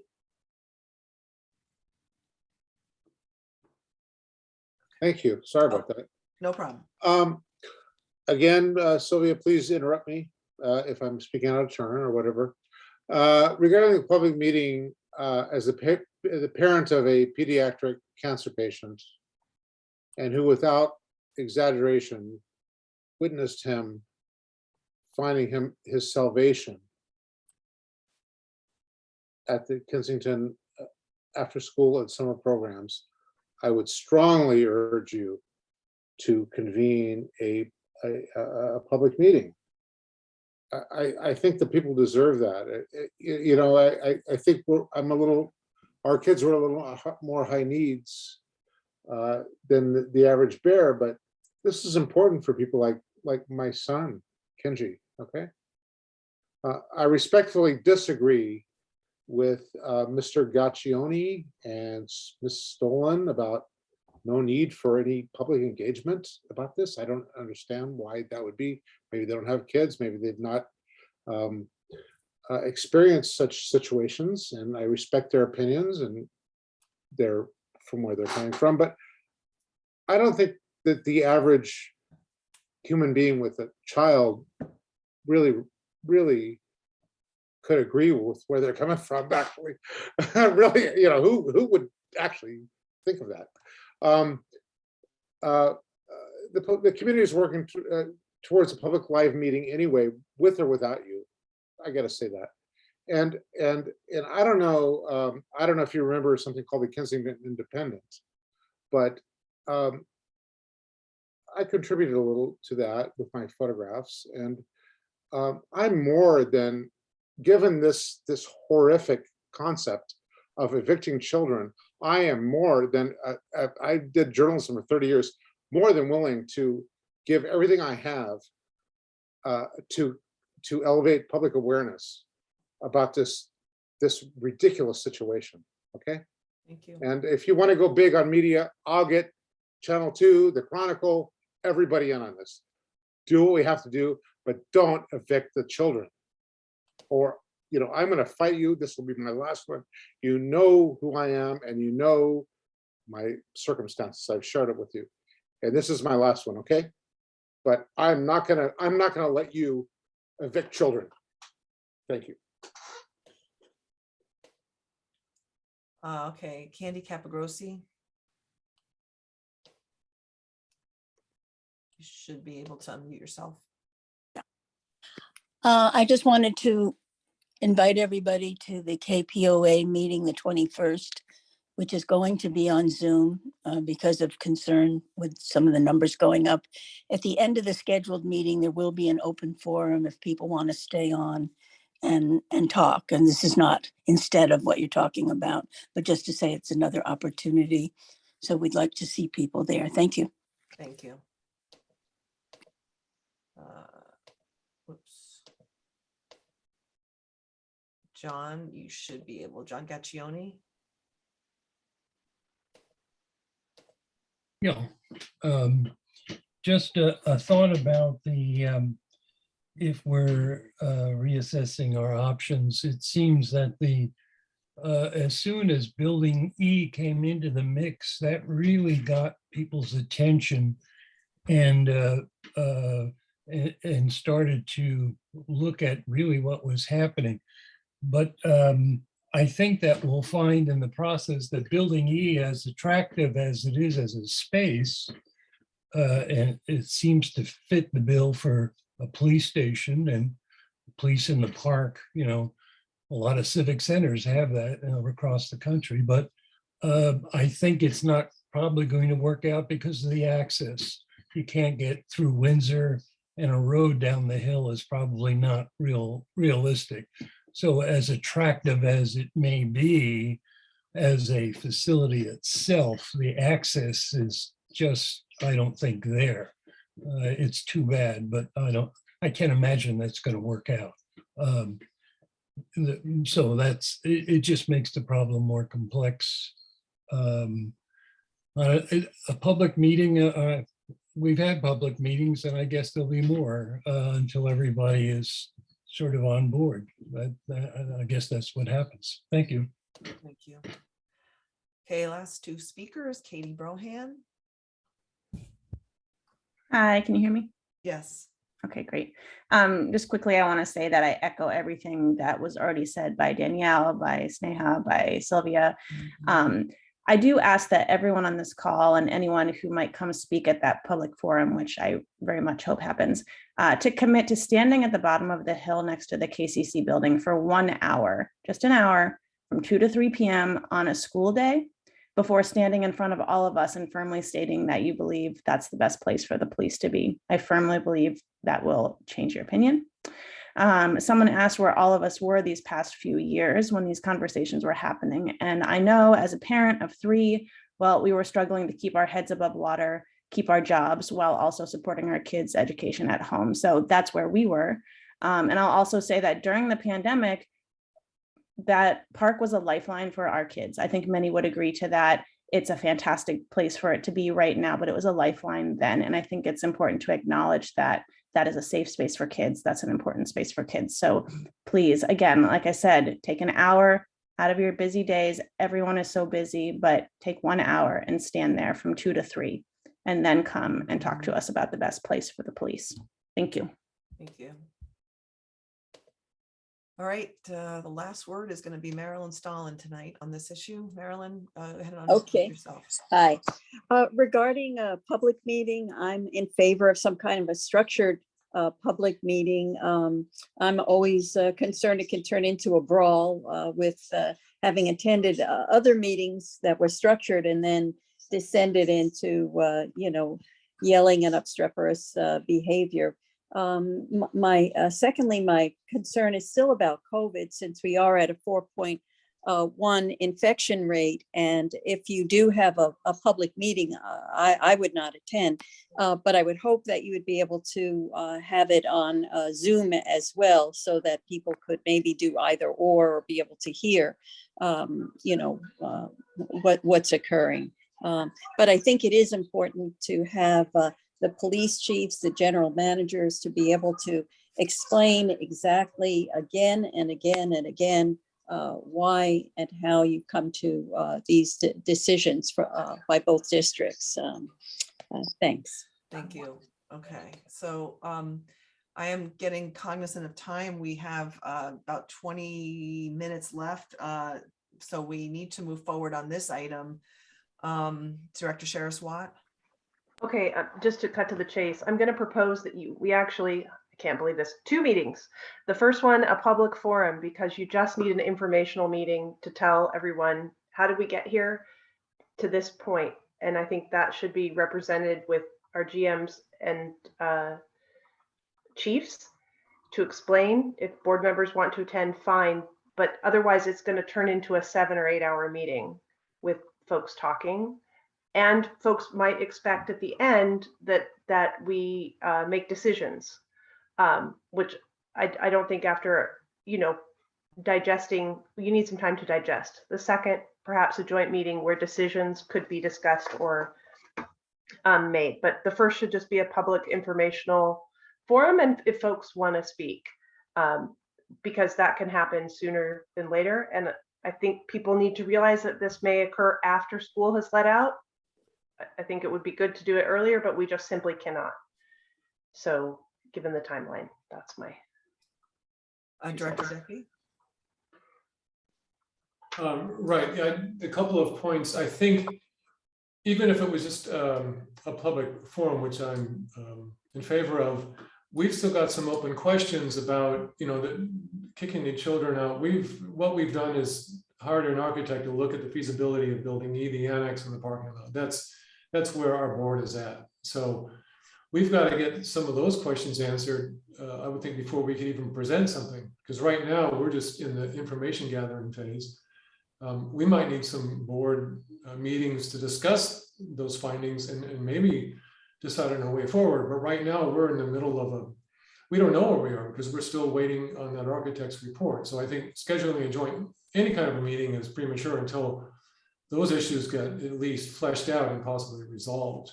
The other issue is, if we're not comfortable having a board meeting in person, there's no way we could justify a 200 or 300 person meeting in that community center. I mean, if we're worried about COVID now with our board, getting a couple hundred people in there, I think that it's just it's a non-starter. It's not going to happen, and it would have to be over Zoom. I don't know how you could do a hybrid model on something like that. So I think that's very problematic to even consider doing a public forum. If we look at what we had with contracting out and some of the other things with all the people showing up, that was pretty intense, very close quarters. I don't think that's practical. But in any event, anything that is going to happen has to wait until we've got more information from the architect about annex building E and the parking lot. I do think we could have a public forum with the chiefs, the architect, and maybe, our GM, our interim GM has been on and off. I mean, he's not been around for a long time. I don't know what much more he can add, but I do think that I think folks have a lot of questions, and it's not going to happen super quickly because the fire board has to consider this. We've got to come to some agreement on what this could be. So it could be that July or August would be when this would happen. Folks can continue going to the fire board meetings and asking questions and looking at their plans and all that. I think I've come to the conclusion that I think we would be better served as a community with more space for both departments, and Chief Gankaz could talk about some of those things in this meeting. So we're just not going to get it all at once. I just don't know how we're going to proceed, and if we keep throwing up barriers, we're never going to have even this informational meeting. And I think that's an important part for the public. I think I would like our chiefs and our GMs and the architect to just present to the public and have the public really be able to drill on these questions. Why do you need this space? What's the regulation about this? We've been through a lot of this, but some folks haven't. Director Deppie. Okay, got it. If it's just explaining a chief of police why he needs a space or why the fire chief needs a space, they can do it at our meeting. We could easily have a meeting and explain that. I guess my point is, at this point, we're really separate. The fire district has made their decision. We're moving forward with our decisions. We're not connected anymore as far as our plans. They're disjointed. Once we get out of that building, we'll probably never be together again. And I don't see that changing. And I don't think this meeting is going to change that. So I don't see why we need a joint meeting just for us to explain what's going on with us and for them to explain what's going on with them. If the two, because it's really, you know, our general managers, Rick or Bill Hansel, they're not the ones making the decisions. If it's the fire chief and the police chief, have them just give a presentation at a public forum themselves. That's all you would need. But for us to explain the decisions that we've already made, we've done that time and time again. People can come to our meeting. We can have a special meeting just for that. I don't see a needed for a joint meeting. It's just theater. It's show. There's no utility to it, because if we're not going to make any joint decisions, if we're just presenting information, I don't see the point to it, except it makes people feel good like we are working together. We wouldn't be working together. So I think we're going to need to make a motion to extend the meeting again. It's 10:20 almost, so I'd like us to make an extension to 11 o'clock. I think what we need to consider is continuing this meeting, because things degenerate as time goes on. This has happened in the past, and we're going to have a lot of public comment. And I think the better way to go is to have a continuation of this meeting. I disagree, and I'd like to make a motion that we continue till 11 o'clock. And I'd like to see if we have a second and votes, we can vote on it. We have too much at stake here. We're under time pressures to get other things done. And it's very hard to schedule another meeting. Director Shara-Swat. Oh, well, I'll second to 11, but I'm unable to go beyond that. I would agree with that. You'll have to cap public comment on the next two items. And maybe we can you know, get it done before that. So take a roll, please. To extend the meeting to 11. We have a second from Director Shara-Swat. Director Deppie, yes. Vice President Logan. Vice President Logan, Yes, I'm sorry. Director Natoli, Yes, but with a hard stop at 11, I'm not going to continue after 11. Director Shara-Swat, Yes. Vice President Hassai. Yes. So I'd like to hear from other directors about how to proceed on this item. You know, we have sort of a desire from the public to hear from us, and you know, an understanding from a point of view that we have collaborated, we have tried, and we have come to a fork in the road, and we have, you know, that fork is that split was made when the fire board took their decision. So I'd like to hear what other directors think about what to propose. Well, I think we should just propose our staff just to contact the fire district to see if they're even, you know, if they want to participate. I mean, I don't think, I think that's where we need to start. And what their opinion of what type of meeting, if they want to go forth with one. Otherwise, we're just we'll have our own. Okay. And I was going to say that I propose that because they have to put it on their agenda. I like Mike's idea. It's just, we missed, unfortunately, their last meeting. So I would say that we have our GM propose that we do a joint public forum. We can then define a joint meeting maybe after that, but that we propose that we host a joint public forum that occurs no later than June 25th. I don't know their schedules, and they will be able to vote on that on the 8th, and that it occurs no later than June 25th to present information and take public comment. And then we can absolutely at our next meeting talk about having a joint meeting where we can make real decisions. Okay, If I like that idea. Director Deppie.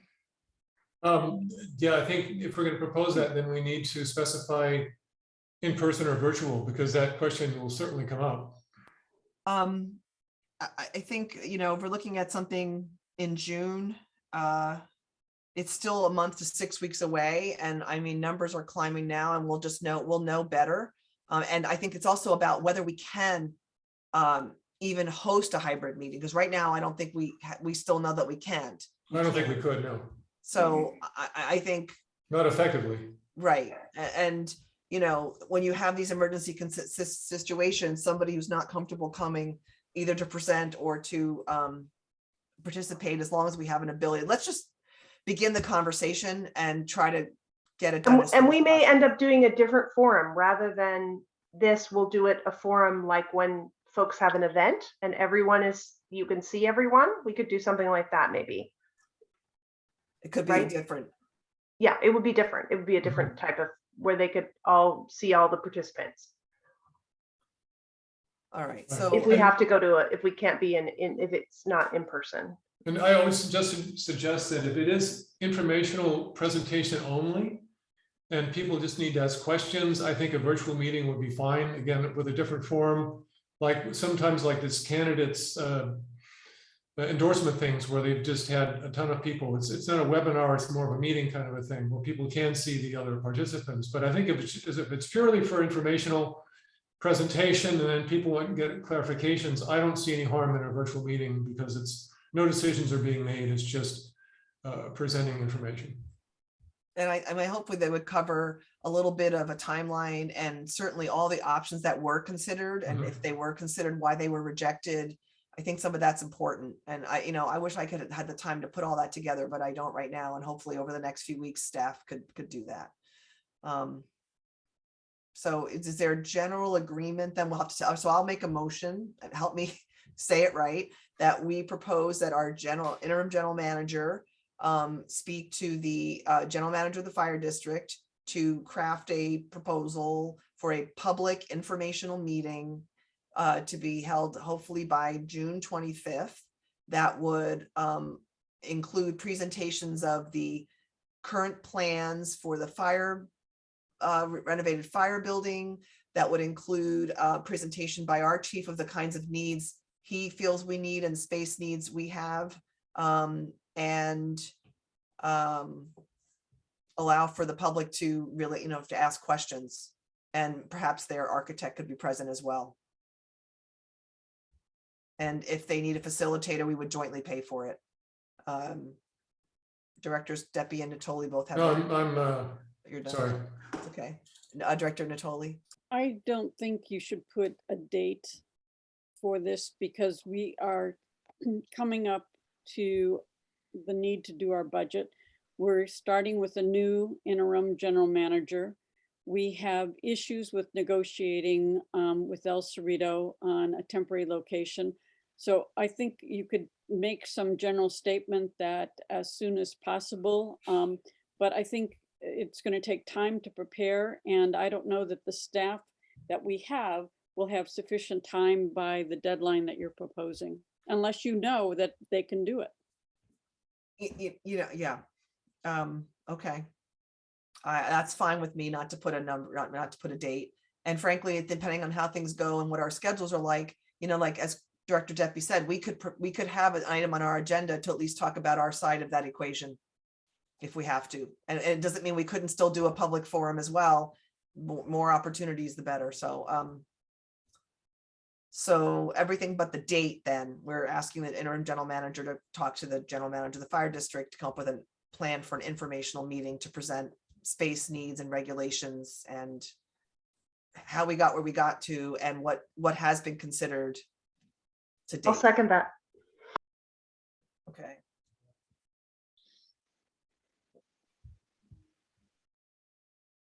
Okay, Director Deppie.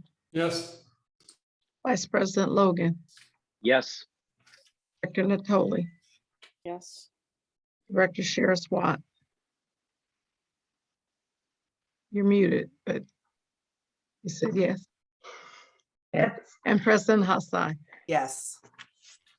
All right. Thank you, everyone, for hanging in, for your patience. We're now at our last agenda item. And No, we actually have two. Could we jump to item 9 really quick? Yes. Let's do that. We're going to go to item 9, which is the annual approval of the Kensington Park Assessment District levy. And our interim general manager will present this item.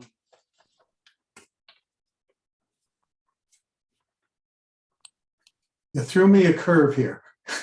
Sorry. Hoping we can get this done quickly. I'm pulling it up, but this item really is an administrative item. It is required that your board take these actions each year in order to keep the landscape and lighting district operating. And again, I'm still scrolling through here, getting the right page. There we go. Actually, what we're looking for your board to do tonight, sometime in the Landscape and Lighting Act of 1972 requires that your board meet each year and initiate proceedings for the levy and collection of assessments, approve an annual report, and then declare your intention to levy and collect those assessments. Really, this is very routine. It's done year after year after year. If your board wants to continue to have the landscaping and lighting district, it is necessary that your board adopt these resolutions. Please note that that district only pays a portion of the expenses of the park. It is the park assessment district, roughly 25% of the expenses, but it is an extremely important funding source. So I recommend that your board, as is recommended in writing, take those 3 actions this evening, and there will be further follow-up action in the future. All of these documents have been prepared and reviewed by an outside consultant who works with us each year and has been reviewed by district council. Thank you. Does anyone have any comment or questions on this item on the board? Anyone in the audience? I don't see any hands up for public comment. Okay, we're going to go back, and I would like to we have to adopt 3 resolutions, so I will do my best to do them properly, and they have to each be done separately, correct, Anne? Yes. Okay, so I would like to first make a resolution that we initiate proceedings for the levy and collection of assessments for Kensington Park Assessment District for fiscal year 2023. That's the first resolution. I'll second that. Second. Excuse me, I think you could, did you take public comment? Yes. I missed that part, sorry. It happened quickly. Did we have a second? Yes. You have 2, you can pick one. Yeah, 2 of them. All right. All right, Vice President Logan, second that first motion. Directors.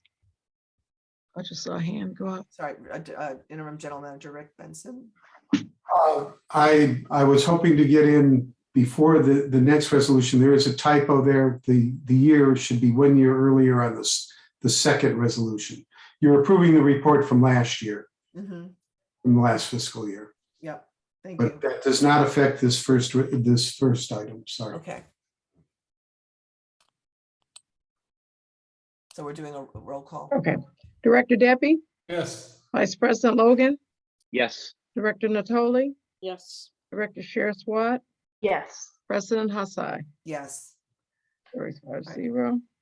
Our second resolution, and again, is there any public comment or board questions on the second resolution, which would be to approve the annual report for the Kensington Park Assessment District for fiscal year 2021-2022? I'll second. Okay, no public comment, just checking. Director Sherris Watt seconds. Director Deppie? Yes. Vice President Logan? Yes. Director Natoli? Yes. Director Sherris Watt? Yes. President Hassai? Yes. Motion carries 5-0. And prior to the third resolution, I would like just to say that I'm very interested in exploring, that the district explores changing the landscape and lighting district to a community facilities district. It is something that is a more modern and more flexible way. Now, obviously, I'm only bringing it up because it's pertinent to this resolution, and I would like to see if we could get some agreement on the board that this would be something we would be exploring over the next year. I agree. All right, it's just a matter of looking at a different way of doing this you know, in the next, it doesn't mean it would change next year. It'd just be something we could look at. So I don't know if that's that's really not a resolution. I don't know, Anne, if that's something we got to vote on afterward. Direct the general manager. It's not on the agenda. but Okay. If there's so I think it'd be something we'd want to bring back. All right, okay. I thought it was related to this. Okay, so I'm making a motion, just making sure there's no public comment on the third resolution, which is to declare the district's intention to levy and collect the assessment for Kensington Park Assessment District for fiscal year 2022-2023. I'll second that. Thank you. Director Debbie, Yes. Vice President Logan, Yes. Director Natoli, Yes. Director Shearswat, Yes. and President Hassai. Yes. All right, we're moving on to item 8, which is the last item for the evening. And I'm going to have the general counsel introduce this item, which is a new contract with the Kensington Community Council. Yes, President Hassai and members of the board. I first would like to say what this is not. It is not an agreement that contemplates significant changes to the KCC services. It is not an agreement to evict anyone. This is very much a draft agreement. This is the first time the board will have seen it, and it's meant to be a starting place for a new, modern, and clearer understanding between the two parties as to what their respective rights and responsibilities are. I can walk you through the significant changes if you like. However, I think that given some of the uncertainty about this, it might be as well to appoint for the board to consider appointing a subcommittee to help negotiate some of the specifics of this agreement. With that said, I'll move on to the actual changes. Unlike previous agreements, this agreement would describe in loose terms what the contemplated services are. I do not expect, again, that this would be a rigid definition that would have to be abided by strictly. And in fact, I expect that this provision will change. It was just meant to serve as a baseline of the kind of recreational services that the KCC would provide. There are limits, express limits on what can be done with district property or revenue derived thereof to make sure that that property and that revenue is solely for the purpose of providing recreational services. There are some changes to the financial arrangements.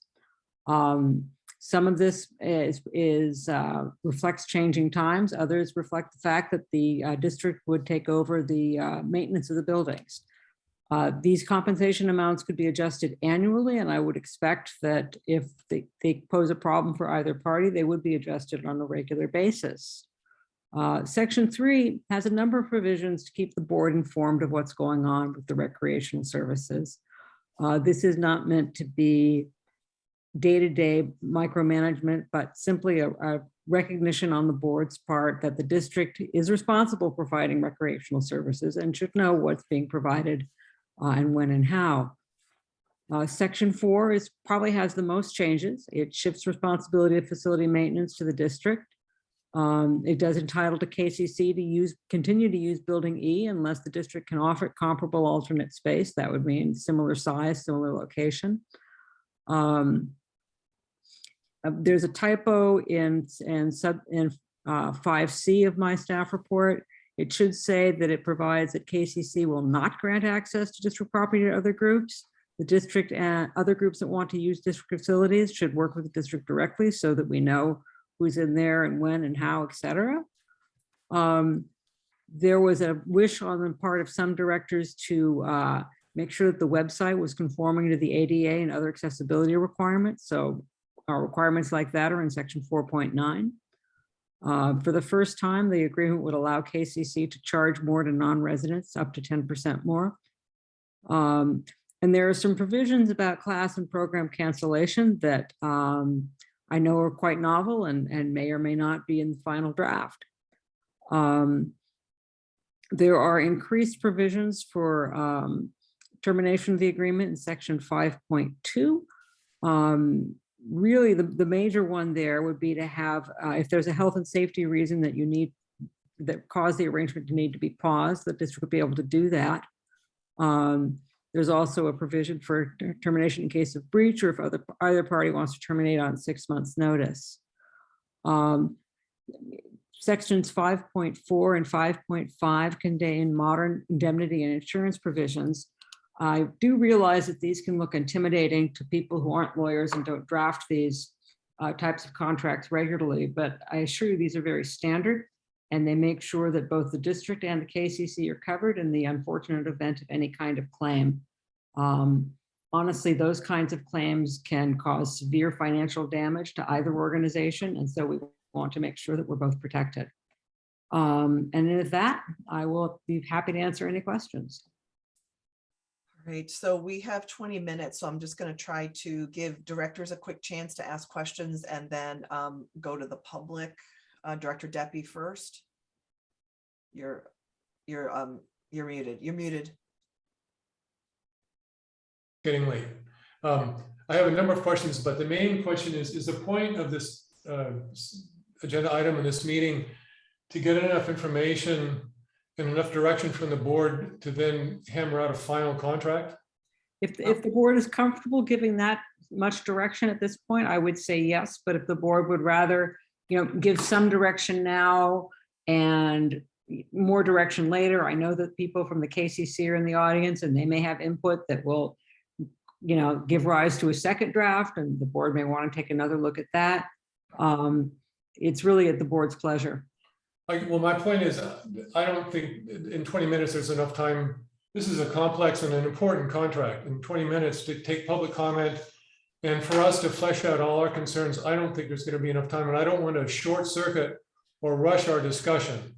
So I want to make sure that we feel, all the directors feel comfortable saying whatever we want and whatever time it takes. And if it needs to be moved to another meeting, that's fine. But I'm not comfortable squeezing this into 20 minutes just to make a time limit. And I certainly don't want to go past 11. So I want to make that clear. Well, if the board can agree upon a date, this item could be continued to a date certain. And that would obviously give the board more time and perhaps a fresher start and to examine all the issues. And I do know that it's of considerable importance to the community. So why don't I let some other directors talk first, and then I'll talk afterwards, because I could take up the whole time. So I'll just Director Sheriff-Swat. Two quick comments. Thank you, Anne. This is wonderful. I didn't see a map for Exhibit A.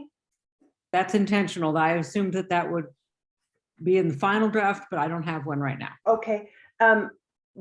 A B after that, rooms 1 and I think the 2 is missing. Oh dear. Yeah, B1. And I think to clarify for folks, 1, the board has never proposed removing children's programming from Kensington or from Kensington Park. It's our charge. It's one of the 3 things that we are required to do. And so please don't, this has never been about getting rid of KSEP or KCC. And I believe that the building size is around 2,500 square feet, but they could confirm that with 2,600 square feet, something like that, building E, for your line later on. Okay, thank you. And I support, if we want to have an ad hoc or if we want to have a date certain, I can do next Thursday evening. Director Natoli.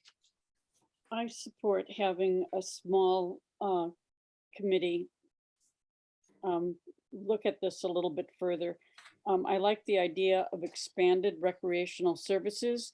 I don't know what's feasible, and I would support, before this comes back to the board, having a small group flesh this out a little bit further with KCC.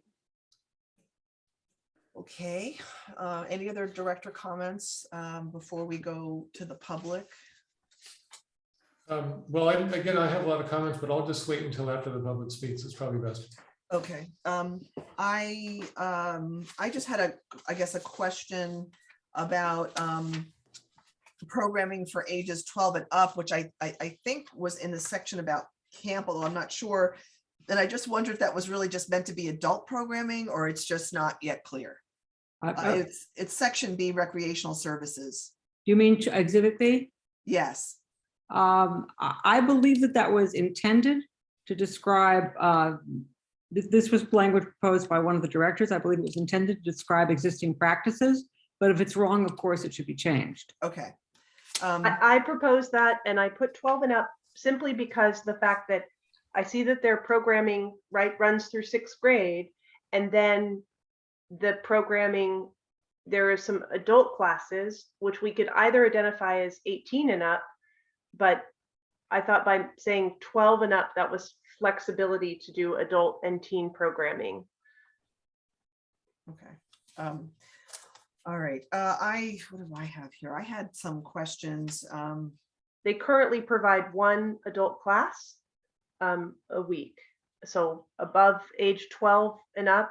And then for camp, I think there's going to be counselors in training, which I assume will be young teenagers, probably between 13 and 15, but they could clarify.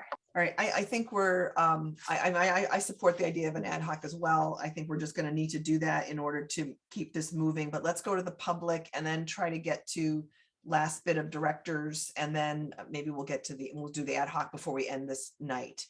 We've got 1, 2, 3, 4, 5 people to speak. If everyone could limit their comments to 2 minutes, this is really just, as we said, a very beginning thing, and we're going to have to, I think I hear most agreement that we probably will appoint an ad hoc to move this along before the next board meeting. Sneha Patel, your hand is up first. You should go ahead.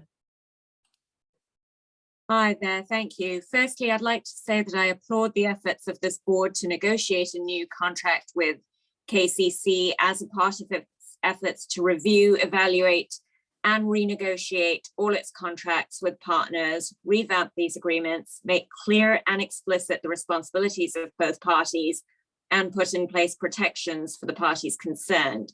To me, the key word here is negotiate. And with that in mind, I strongly support the board's proposal to appoint an ad hoc subcommittee to negotiate this contract with KCC, to understand what it is that KCC really provides and where these changes might be beneficial and where they might affect KCC's programming adversely.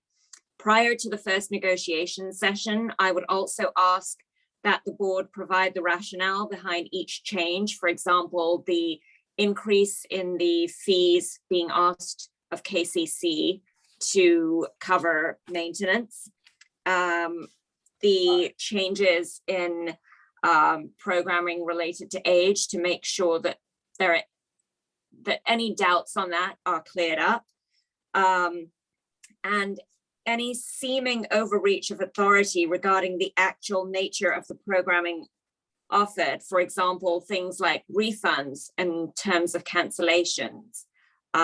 It seems to me that this is not consistent with contracts that other cities have with their partners and vendors in the way that they actually detail out the nature of the services provided and the operations regarding those services. So I would ask that all those things be discussed in conjunction with KCC, and thank you for listening. Thank you.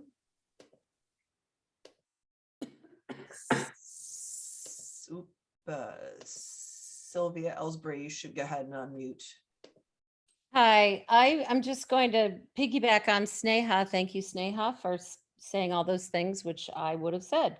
I do want to thank Chris for taking this very seriously and recognizing that you don't have time to negotiate a contract tonight.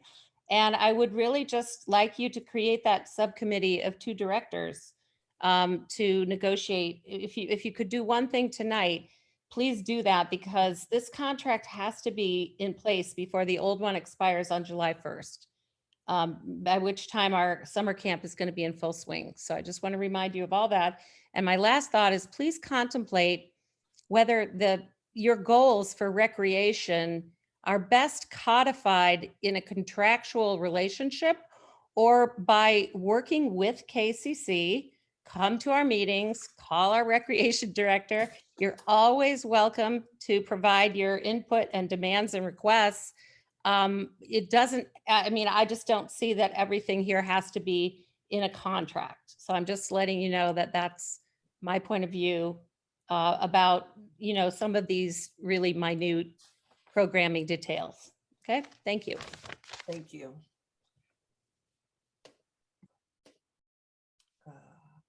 Mark Constantini.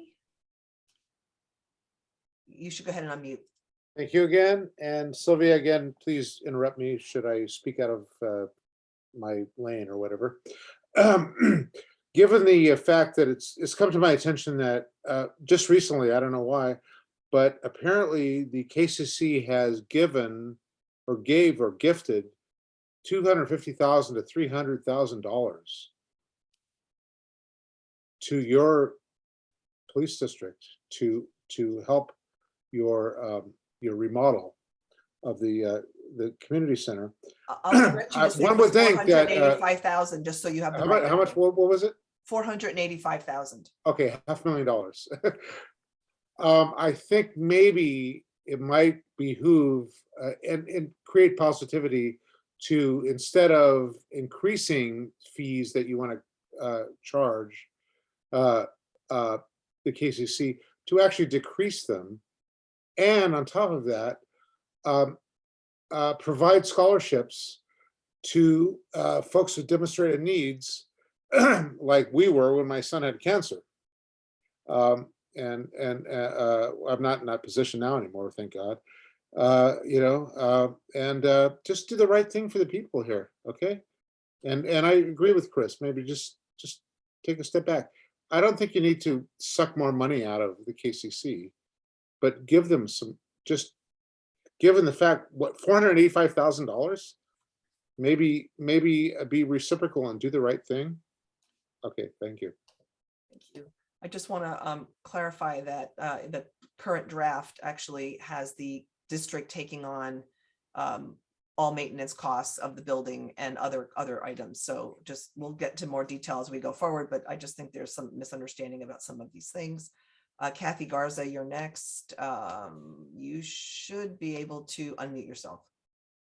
Yes, hi. I wanted to say that this contract caught us quite off guard in that it is quite different from the contract that we had. And I recognize that the contract that we had was a little loosey-goosey, but this does have a overlay of micromanagement in terms of specificity of our programming. And I just want to,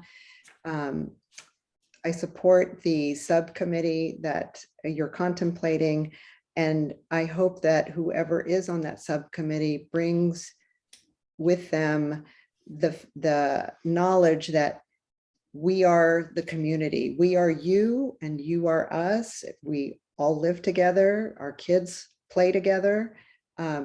So this very much feels like like we're a vendor versus a partner and part of the community. So I hope that the two subcommittee members would bring that mindset with them. Thank you. Thank you. All right, I've got one more comment, and then we're going to go to Director Deppie, Danielle Madugo. Hello. I 100% support Sneha Patel's assessment and Sylvia Ellsbury's, as well as want you guys to consider that a portion of the recreation services go towards El Cerrito residences served by our elementary school, and that assessing fees to non-residents could be inappropriate because they're at our elementary school. So I support the ad hoc committee in discussing these issues further. Thank you. Thank you. All right, Director Deppie. Oh, I guess I was unmuted. All right, so the main question I have, and this is probably for Ann, but for the board itself, is what kind of relationship, what kind of business model, so to speak, is there between us and the KCC? And if we look at our police department, we staff up the police department, we hire them that's essentially their employees. I mean, they're indirect in a sense, but they're all employees. If you look at our garbage contract, it's a franchise agreement. We give them the ability to operate garbage services, and in return, we get a franchise fee from them. Now, they're a for-profit company, so the reason they do it is to make money, and we just ask to get a portion of that profit back. With the KCC, I'm assuming it's somewhat of a franchise agreement. It's not a contractor agreement because they're paying us. If we were contracting them purely, we'd be paying them to do the services. So I look at it as somewhat of a franchise agreement. Let's ask maybe general counsel to And- respond to that. Yeah, it's actually, I would say it's none of those things entirely. They use our property. They provide services to our residents, which we are, that's part of our mission, is to provide those services. There is certainly a monetary value to using our facilities. And I think the idea was that the monetary value plus whatever it is that they pay us somehow balances out. I'm not saying this very well, I apologize. But it's some hybrid. They are providing a type of service to us that is considerably less fungible than waste management. And the level and types of services are important to the community in a different, more nuanced kind of way. So yes, they are an independent contractor, as waste management is, but it's, I think, more normal and appropriate for the district to be involved in less of an arm's length arrangement with them. Some cities and other small governmental agencies will have an in-house recreation department where the people who work there are the employees. We've contracted out that function to the KCC, but it's not really a cash for services. It's more complicated than that. Well, that's my problem, is that it should be clear what the relationship is. If they're a contractor, then we should be paying them to provide the recreational services, and then we would just get all the profits. If they're a franchise agreement, then they're doing it to make money. And they're a nonprofit, so they're not doing it to make money. So to me, it's unclear exactly the nature of the relationship. I think it's important because the contract should reflect the nature of the relationship. And so I've got some points about the contract, but I do think that it's important to get clear. Is it a franchise agreement? And I'm not saying we should have an arm's length. I think we have a pretty detailed specification with the garbage service about what they do. We had years negotiating cans or not cans, and all that stuff. So I'm not saying we shouldn't have a detailed influence. We're responsible for recreation, the district. They're providing it, but ultimately we're the ones responsible for it. So we should actually have much more involvement in it, in my opinion. So let me go through my points if We've got 5 minutes. Okay, look, here's my biggest point. I don't see how you can have an ad hoc committee to negotiate until the whole board has been able to weigh in on what we want for the contract. I mean, who's going to negotiate when I haven't had a chance to tell you what I think should be in the contract? We could hear from the KCC and bring back that point of view so that we're having a discussion and that we're informed of that. And we don't have to wait till our next regular meeting, but I think that they're anxious to provide some feedback, and we could not, settle on anything, but we could get more feedback and not just do it through staff. Well, they could just email the feedback. We don't need a subcommittee for that. Well, but they're going to email feedback to something that's not, necessarily final either. So it might just be good to get more back and forth going. I think back and forth between who? My point is that who's going to do it? People on an ad hoc and so-called ad hoc don't know at this point what my feelings are, and what I've got some serious issues with the contract and with the relationship. And I think that needs to be discussed. And I think putting an ad hoc out there to negotiate with the KCC is premature because we still haven't fleshed out exactly what we want as a board. So having an ad hoc, typically you have an ad hoc to go and negotiate once you've decided as a body what you want to happen. We haven't decided as a body what we want to happen. And so True, but ad an hoc ad hoc also is going to be premature. ad hocs also do research, but they don't come up necessarily with that. Anyway, So General there's no Counsel- negotiation to just do research, fine, but I don't think that's what people are calling for. They want to have an ad hoc to negotiate. All right, well, So let's I do ask. want to have one more point, and I want to make sure that I misunderstood, but it seemed like we have an email from Sylvia Ellsbury saying that they're concerned about the provisions and they're anxious to get negotiations started so we don't disrupt the sold out summer camp. And I'm just hoping it's not a threat that if they don't get what they want, they're going to stop the programs. I'm assuming it's not, but it's certainly read as such. And I was pretty irritated when I read that. So I'll assume that she was just in the heat of the moment saying that, but you know, we never have the police say, well, if we don't get the MOU we want, we're not going to give you police. We never have the garbage say, if we didn't get the We've got 3 contract, we're not going to minutes. have garbage. We got 3 minutes. So I So got that's my point, is that kind of talk has to stop. I think actually, I did not read it that way. I don't think it was intended that way. It was, trust me. I think they are also concerned that they were concerned that are we going to disrupt their program? So I think everyone needs to assume good intent. Chris, you and I actually use that line a lot. Sure. So, and we've made it clear in this first draft that everybody wants to continue going forward. And so we have 3 minutes left to close out the meeting. So I think we need to schedule another meeting, it sounds like. So that's going to have to get done. And we're not going to probably be able to, I don't know if we can do it.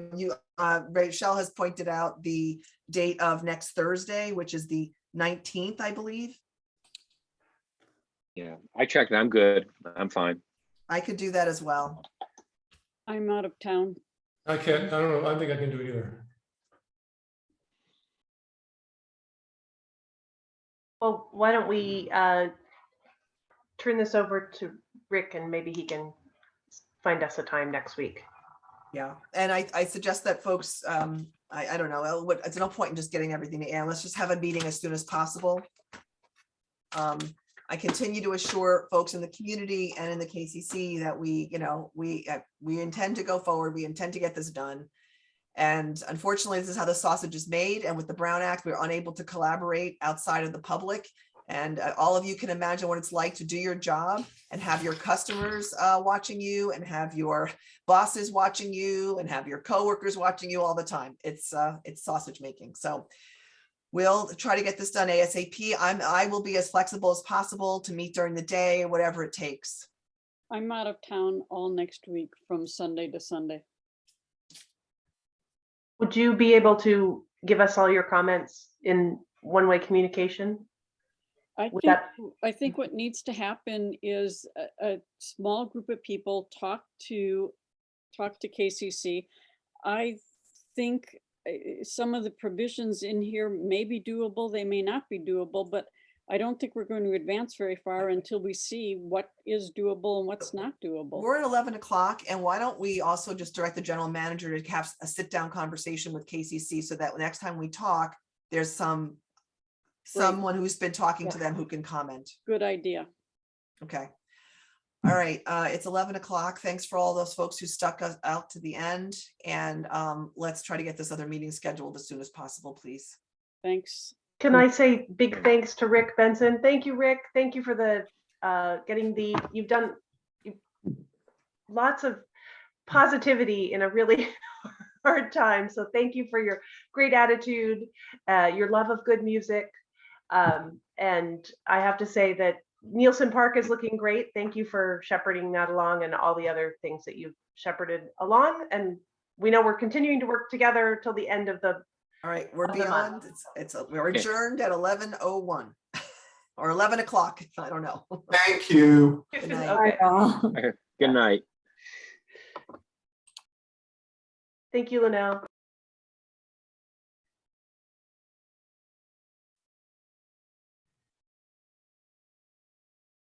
Okay, Linnell. Thank you, Rick. It's been a pleasure. Well, But you still have to sign my rezos.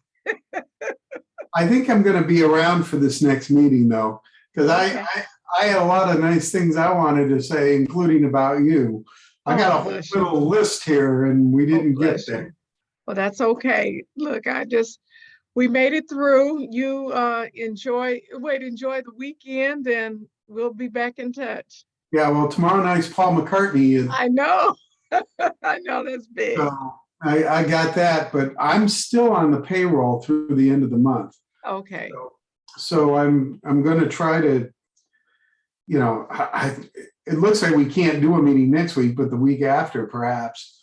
So I'll try to set that up. And again, Tony and I are going to be working together hand in hand until the end of the month. And then it's going to be more his show than mine. But I'm leaving town noonish tomorrow to get down there and get settled for the concert. So. Okay.